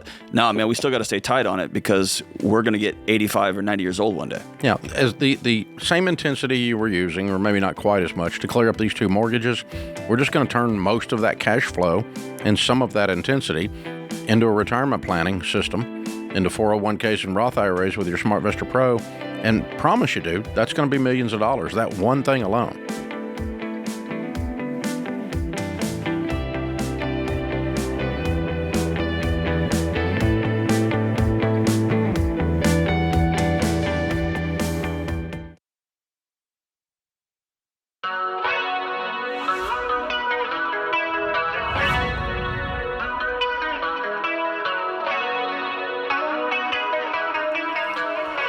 Welcome back to the Ramsey Show in the Fairwinds Credit Union studio. Dr. John Delony, best-selling author, Ramsey personality, is my co-host today. Clay is in Harrisburg, Pennsylvania. Hi, Clay. How are you? Hi, Dave. Good. How about you guys? Better than I deserve. How can I help?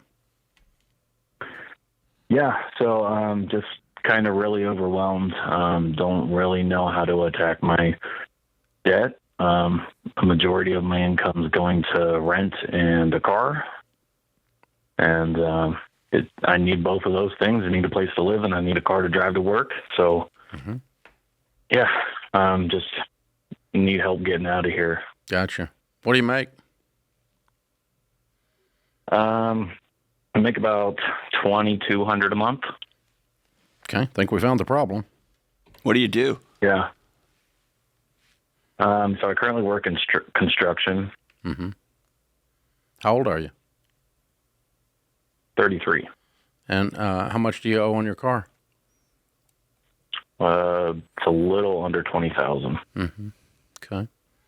And how much is your rent? I did make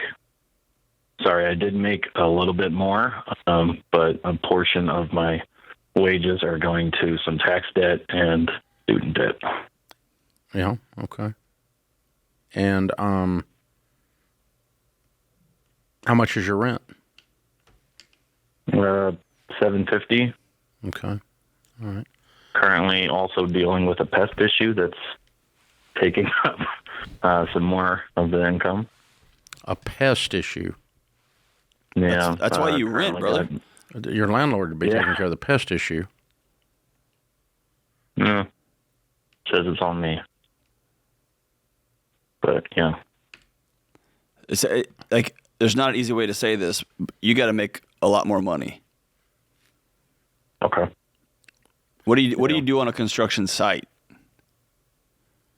So I work in an office, like a design office.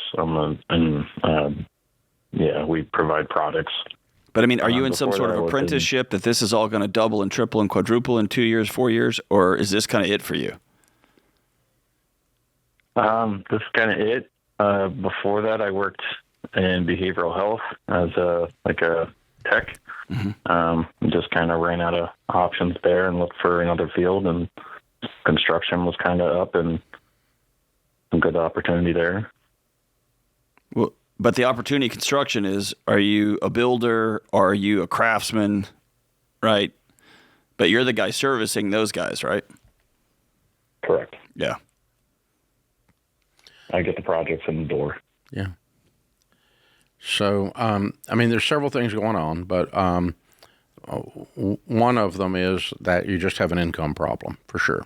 And there's two ways to fix that. One is the extra part-time job in the meantime, while you're developing a career track where you go, instead of making $30,000 a year, you go try to find a way to make $90,000. And that's very doable in today's world. And it may take you a hot minute. You may have to go take some classes. You don't have to get a 4-year degree, but you may have to learn some things you don't know now. But you're going to have to set your sights differently than just whatever the next job is, because you're starving to death. That's thing one. Thing two is, if you have a low income, it does not give you a pass on math. And how in the world someone loans you $20,000 on a car that wasn't smoking crack, I don't know. You don't make enough to have a $20,000 car debt. No wonder. Making about, you're dying. Yeah, Yeah. How much could you get for that car if you sold it today? So I did a quick estimate on Carvana, and they offered $9,000. Yeah, I bet they did. Look up Kelley Blue Book what the private party sale value is. Yeah, and that's probably more like 16. Yeah. Okay, and then dig up the difference and let's get the car sold. Yes, you need a car to get to work. No, you don't need a $20,000 car to get to work. You just need a beater, a hoopty that runs and gets you over to work. Because you're not driving to a $200,000 a year job. You're driving to a $25,000 or $30,000 a year job, and you're driving a $20,000 car over there. That doesn't fit in this picture. It shouldn't even be in this picture. We shouldn't be having this discussion. There's no possible way. It's not good for you. It's bad for you. So I'm going to move you out of that car into a hoopty, get you out of debt, and increase your income. And then I'm going to start learning about what my lease actually says about pest control. In most states, the landlord is in charge of pest control unless the tenant is such a freaking slob that they caused rats to be in the place, in which case you may be in charge of it. So I don't know what we're dealing with, but hey, Clay, I want you to reframe this. The way you described your life is as though this is happening to you. Mm-hmm. And I want you to visualize yourself getting in the driver's seat of your own freaking life and hitting the gas and going forward that way. Your taxes didn't just not pay themselves. Captain of your own destiny. That's it. Your taxes didn't just not pay themselves. Your boss is paying you what you're accepting. You bought a car that I want you to own this thing. And that's the only way you're going to get out of it because life just keeps happening to me over and over. Get in the driver's seat and say, what do I want this thing to look like in a year, 2 years? And let's head that way 1,000 miles an hour, man. Yeah. The people that get along in this world that we call successful are the ones that leave the cave, kill something, and drag it home. They don't sit in the cave and wait on a duck to fly in already cooked. And that's what you're talking about. Is Dr. Stephen Covey's book is a great one to read, Clay. It's called The 7 Habits of Highly Effective People. The number one habit of the 7, the first one, is to be the highly effective people are proactive, what John's talking about. They happen to things don't happen to them. That's the definition of proactive. And so, when in doubt, you bust something, not get busted. When in doubt, we're going to hit something. When in doubt, we're going to be a man of action. When in doubt, we're and we're going to be slow enough that we're wise enough that we don't buy a $20,000 car when we make $25,000. We're going to be slow enough and wise enough that we pay our taxes on time. Be slow enough and wise enough that we're reading the lease and or not leaving a dump in some guy's landlord's house so that he has a pest problem because you brought it there, or you didn't bring it there and he's being a twerp and we need to hold his feet to the fire. Hey, dude. Yeah, the law actually says you fix this. And here's what your lease that you gave me says. It says you fix this. I own a bunch of rental houses.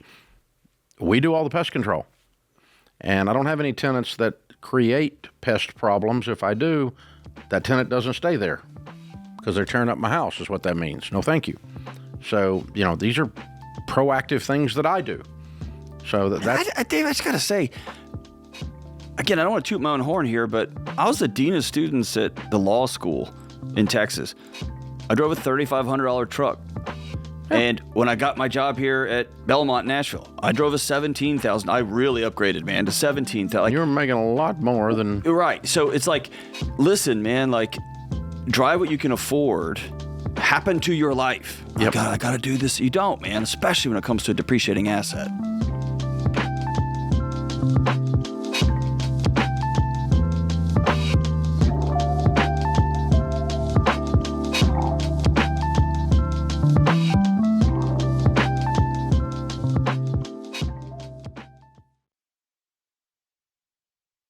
Hey guys, Dave Ramsey here. Every day on this show, we help people work through real money problems and figure out what to do next. Now, you can get that same kind of help anytime with Ask Ramsey. Ask your money question and get answers built on Ramsey principles we use on the show. Whether you're making a decision or just want something explained, Ask Ramsey is here to help. It's fast, simple, and free to use. Go to RamseySolutions.com and try Ask Ramsey today. That's RamseySolutions.com.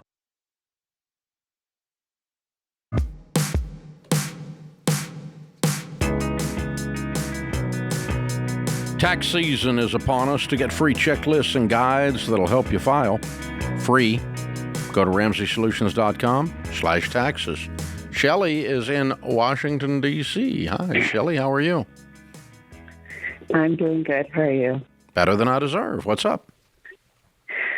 All right. So I'm pretty new to watching your show, and so I've just really wanted to reach out because me and my husband are in a big mess financially, and we can't seem to get on the same page. I'll kind of run down some numbers for you. It's pretty bad. We have student loan debt for my student loan debt, $52,000. We have federal tax debt, $12,000. We have a mortgage, $175,000, and then we have personal loans that total about $331,652. We have credit cards altogether that total $152,168. And then we have business loans that are $199,382, and business credit cards that are about $65,156. So we have a big mess, and so you have a business that is failing. Yes, the business has been struggling in the past. Yeah, you're not making money, and you've been financing it with all these loans. Correct. Having too many people on payroll and not having... You're not making a profit for whatever reason, and you've been financing it for how long? How long has it been since you made a profit? Well, I mean, technically, I did make a profit these last 2 years, but obviously I'm paying loans, so the interest is obviously the only part I can deduct, but cash flow, I don't have any cash. But you've been using, I mean, you didn't use these credit cards, these business loans, these personal loans, these other credit cards, all to finance the purchase of the business. You've been operating it at a loss and feeding it. Yes. So for my portion, yes, I've been feeding the business with the debt. And all of this debt was created by this business? No.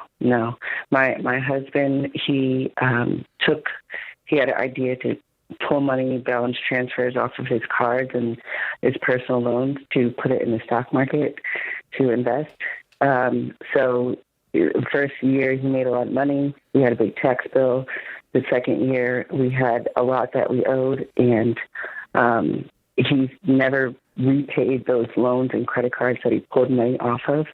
So his debt is about 360 of this, which is from him pulling lines of credit. He got a business loan and business credit cards. So does anybody around there work? Yes. Like for a job to make money? My husband has a W-2 job. What does he make? About $120 a year. Yeah, and what was the profit on your business that you paid taxes on last year? $57,000. Okay. Do y'all both agree that y'all have a mess? Yes. Do y'all both agree that you want it to go away? Yes. Okay. It's just the method of. So my husband got a bonus for about $12,000, and so since I've been listening to you, I was like, "Why don't we do the snowball, pay these debts, the smaller debts off, to free up about $600 a month?" He wants to pay on a personal loan that's for $40,000, and he wanted to put it towards that to get the balance down. But as soon as we were arguing about it, and then he called in and it went into collections. So now it's in collections because he hasn't been paying it because he didn't have enough money to pay it. So So now he still the wants money to that he use it made collect- on the stock trades, he put back into the stock market and lost it? Yes. So he was day trading. He never paid any of the I know he didn't pay the taxes, but also you said he made a profit that caused taxation. That's where taxes come from. Yes. And then that profit, he might which means he not only made the money back. So he borrowed $60,000 on a credit card or whatever, and he put it in the market. He got the $60,000 back plus money, didn't pay the taxes, and put all of that back into the market and then lost it. So the first year that he did that, which would have been 2020, we did pay our tax bill. It was like $25,000, I think it was. Where's the money? Did he lose it or not? He had the money, and we paid it in full that year. Now, the money that he made in the stock market, where did it go? He put it back in the market and lost it, didn't he? Yes. Okay, yes. That's all I want to know. Okay. You don't have any money is what I'm trying to establish. Yes, that's correct. None of the money that was made is there anymore. It's all gone. Okay. Do you own anything other than your home? His car, he doesn't have a loan on that. And then I have vehicles that I don't have a loan on. Okay, so your business doesn't have any assets. Oh, it does. Sorry. Yes, it does. I have desks, computers, tables, laptops. What's your gross revenues on the business? 330 for 25. Okay. How many employees? Right now, I'm down to one. Okay. I let them go. What do you do? What's your trade? What's your skill? I have a tax and accounting business. Couldn't you make more than 57 working for somebody else? I actually did. The end of 24, I got a job, a full-time job, making 110, and then I got laid off in August. Okay, you need to go get another one. Yeah. Yeah, because you need the income to be able to. We need the income to be able to lean into this. Okay, and then back to your original question. Y'all are arguing about what to pay off first and so forth. Not counting your mortgage, you have a long road ahead of you. So the first thing we need to do is establish two principles before we begin to attack the debt. Principle number one is no more day trading. 97% of day traders over a 3-year period of time lose money. So no more stupid schemes. Okay? Second principle is businesses that don't make a profit are a bad hobby. They're not a business. If it's not making a solid profit, if you work your new full-time accounting job and you can run $57,000 out of this thing on your own as a side hustle in profit, and you know the difference in profit and gross, then keep it open. But if you can't make a profit, you do not borrow any more money to keep it open. You close it. Okay? You fed this thing enough, and he's fed his craziness enough. Can I throw a third principle in, Dave? Mm-hmm. Third principle, Shelley, is for this to work, you're going to need all the synchronicity and momentum that y'all two can muster together. Mm-hmm. And so y'all are going to have to decide, this is our debt.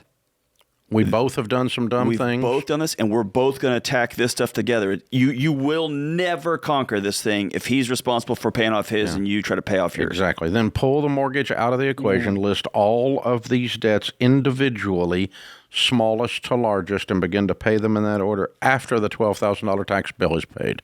$12,000 tax bill is the first thing, and that should have been paid out of his bonus. Or if he's got that $40,000 bonus laying there, pay the IRS. You do not want the IRS. I mean, you're in tax and accounting. You know this. You don't want the IRS money. It's not only expensive, but they have ridiculous power to screw up your life. List your debts smallest to largest. Now, if he's making $120, you're making $110, you're making another $50, we're up in the $200,000-$300,000 range now. We're living on nothing, and we begin to attack this. It's probably going to take you 4 or 5 years to clean up this mess, but it took you 6 or 8 to make the mess.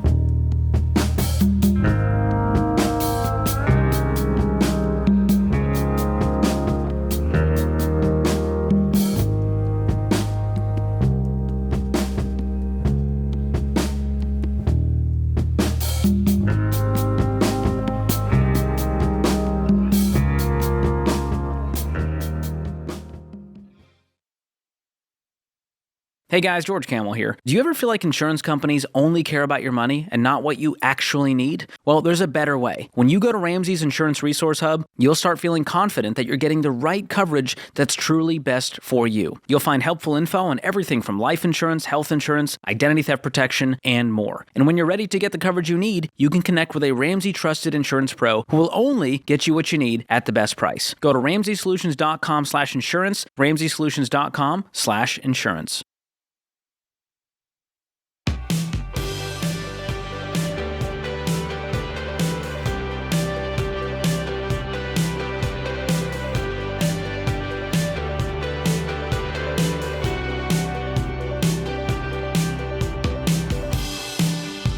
Dave is in Pittsburgh. Hey, Dave, how are you?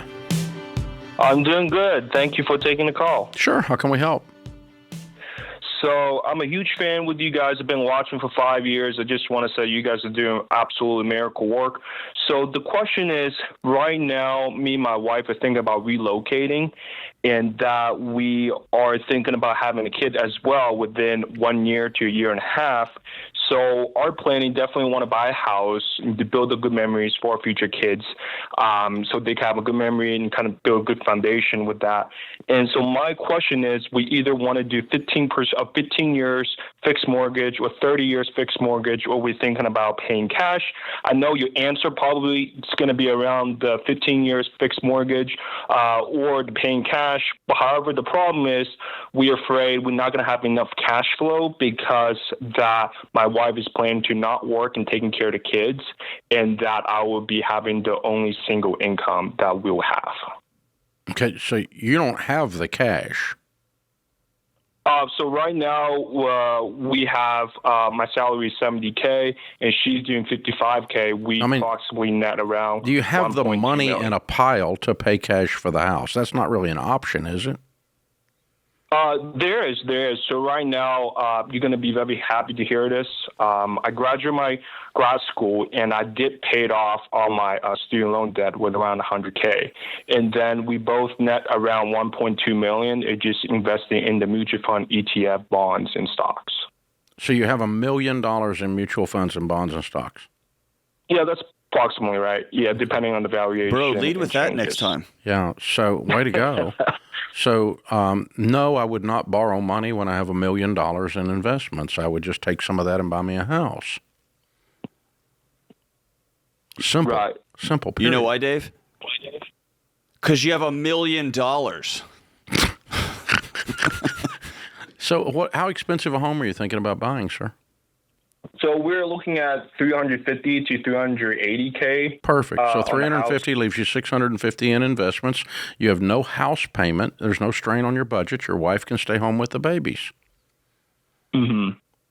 That's awesome. So, yeah. Why would you not do that? Yeah, help us out. Why would you not automatically do that? Pitch us on why this is a scary ideal. Right. I think I'm just running the two scenario that usually the market return 10%, but however, when you pay down a house, you're going to guarantee return back 3.5% on the real estate, and also you have to avoid paying the 6% Yeah, but your wife mortgage. has to work. Right. And her plan is to not work once we have You missed the point. You just took out a house payment and put her in a job for your little investment scheme that you think is real, but you left out the fact that you're taking on risk and the peace that when your head hits the pillow, it goes to sleep. When you have no payments, you make different decisions than when you have a house payment.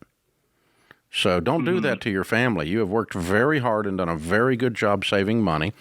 Use that money to buy a house or don't buy a house. Be a renter. Right. But do you own a home now? So right now we are renting. Okay. We are waiting for. And what is your income, Dave? So I do $70K a year. And what does she make? She do 55. She do. How did you get $1.2 million with that income? I think there was. I got lucky with some of the investment, and also fortunate, unfortunate, because we got some inheritance. How much inheritance did you get? She roughly got around 200 to 300 and kind of grew. And then I got around 300, 400 and kind of grew, and they both kind of get around $1 million. Okay, there it is. All right. So whoever passed away and left you all this money bought you your first home, and that's their blessing to you. And you pay cash for it. And that's what you're going to do. If you're smart, but there's no way you need to be playing around with all this stuff. Emily's in Denver. Hi, Emily. How are you? Good. How are you? Better than I deserve. How can I help? Hey, so I've carried most of the financial responsibility in my marriage, the almost past 6 years. My husband says he wants the same financial goals, but he feels the need to constantly spend, doesn't follow through, and won't take accountability.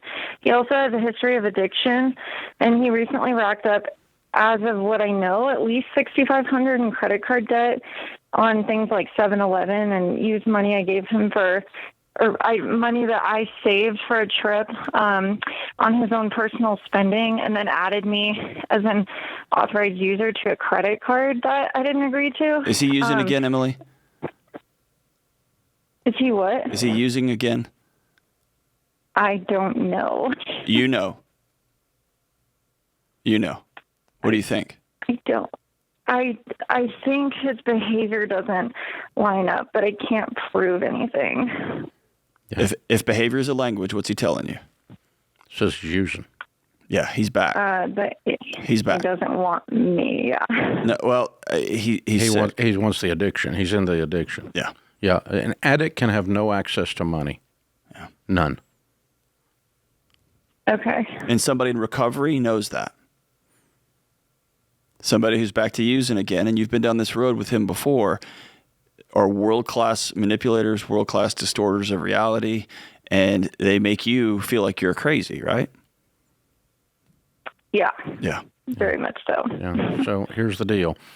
You're going to get, if I'm you sit down with him and say, okay, we're going to get you back into rehab.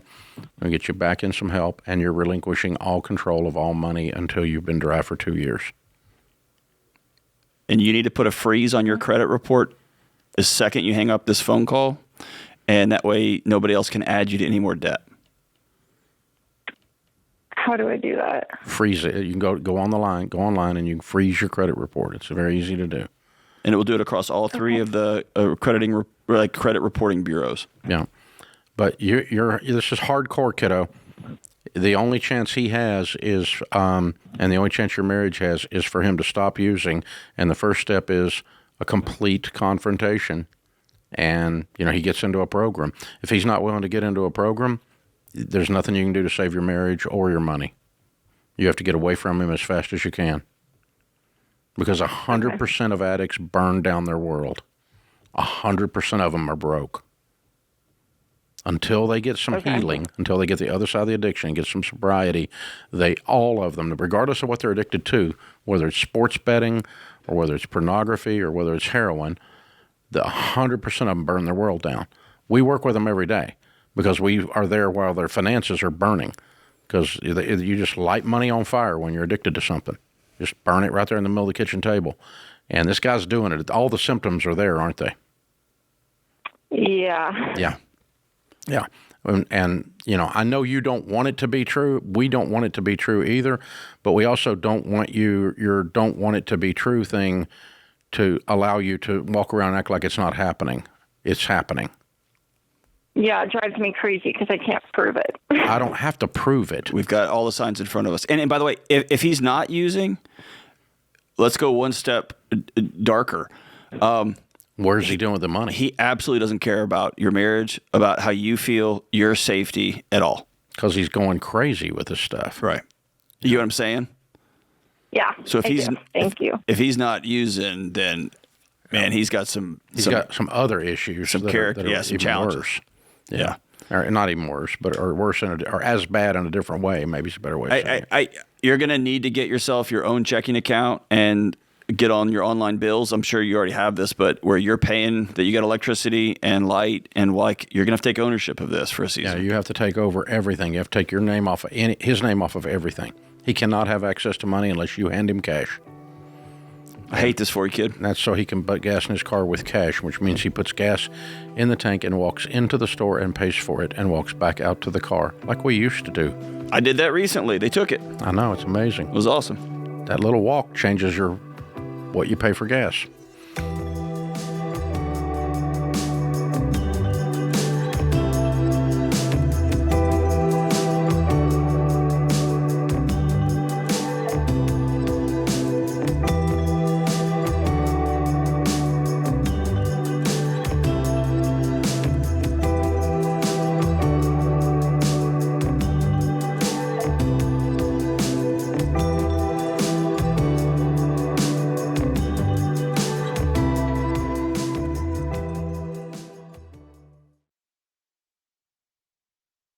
Hey, good folks, Dr. John Delony here. Don't you think life is too short to hate Mondays? Listen, you're worth loving the work you do and where you do it. So guess what? Ramsey Solutions is hiring. If you're ready to join an amazing team that's all about changing lives and spreading hope, we want to see your application. Right now, we're hiring for technology, sales, marketing, writing, copy editing, and creative roles. Check out all our job postings at RamseySolutions.com/careers. That's RamseySolutions.com/careers.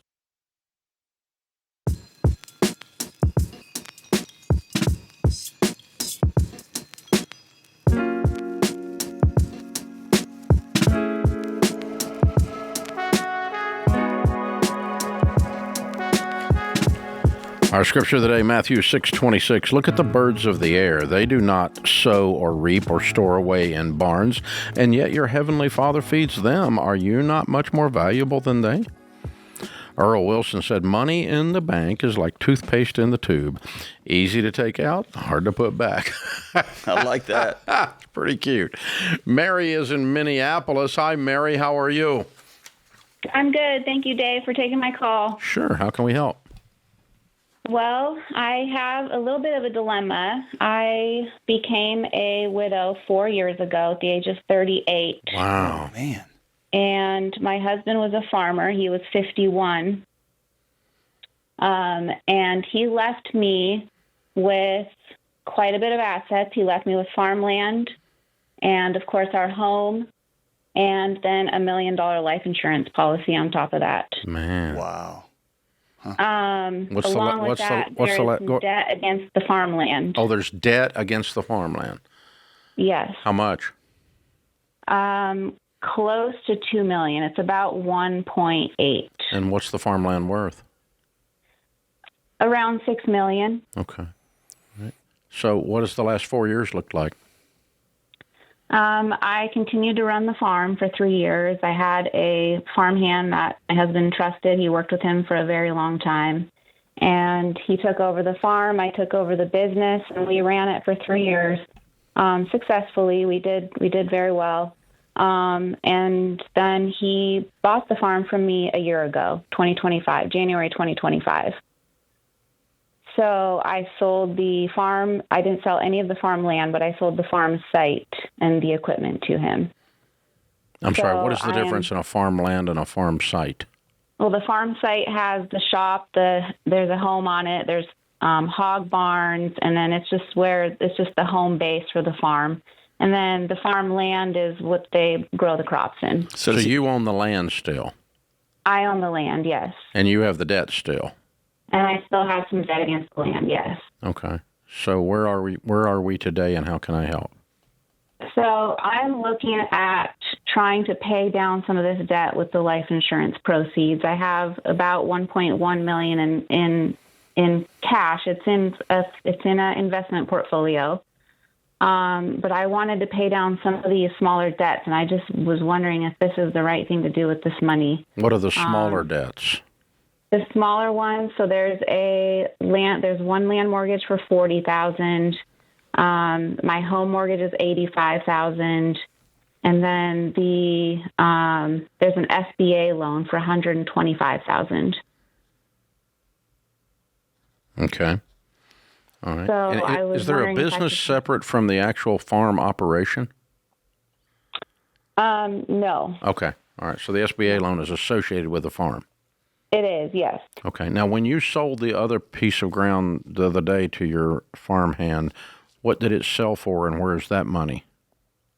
It sold for $800,000, and that is a contract for deed with him. So that's where my income comes from, is that contract for deed. Okay. So he's paying you how much a month? $7,200. Sorry. Okay. Is he also leasing the land from you that he farms?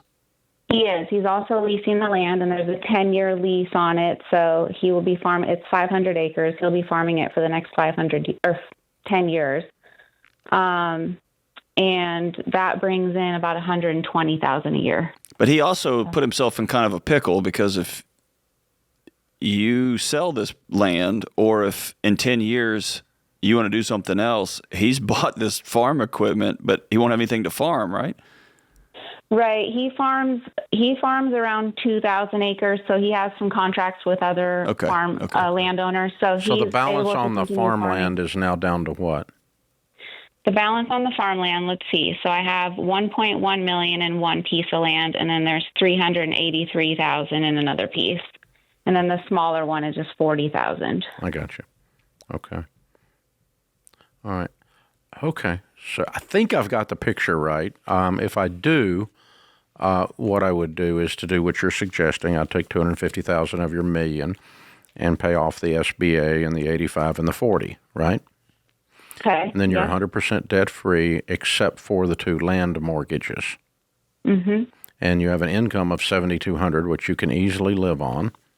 Yes. And 100% of the profits from the farm go to reduce debt on the land. Yes. Yes.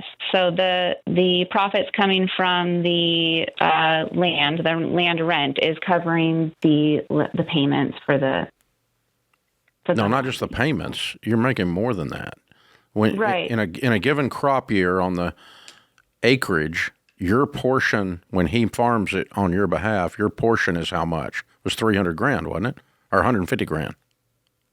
Yes, 120. I guess. 120. Okay, and you have $300,000 on the small mortgage and $1 million on the other mortgage. So in 2 years, the small mortgage is gone because you're going to put that whole 120 on it.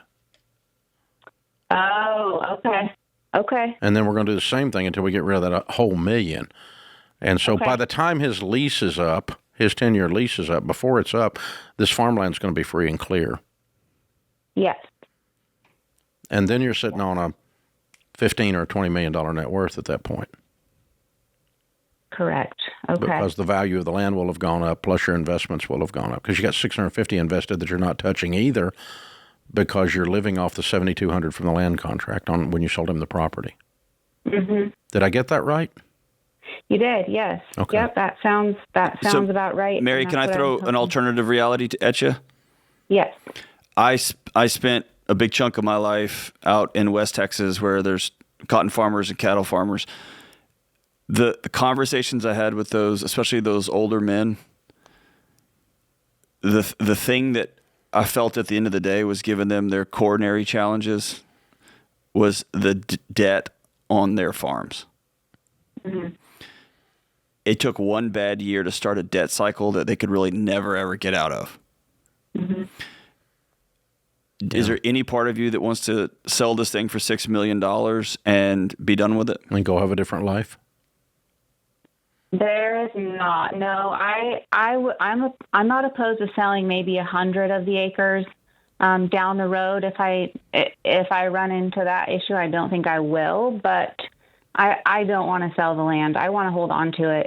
It's family land. It's my husband's family land, and some of it was passed down. He actually bought 200 of the acres like a year before he passed away, and that's where that $1.1 million came in. But I'm more nervous about this than you are, so I'll keep that to myself. But just, man, I just watching those farmers we're getting crushed. rid of all the little mosquito debts right now, and then we've just got 2 big ones to knock, and the smaller one of those will be gone in 2 more years.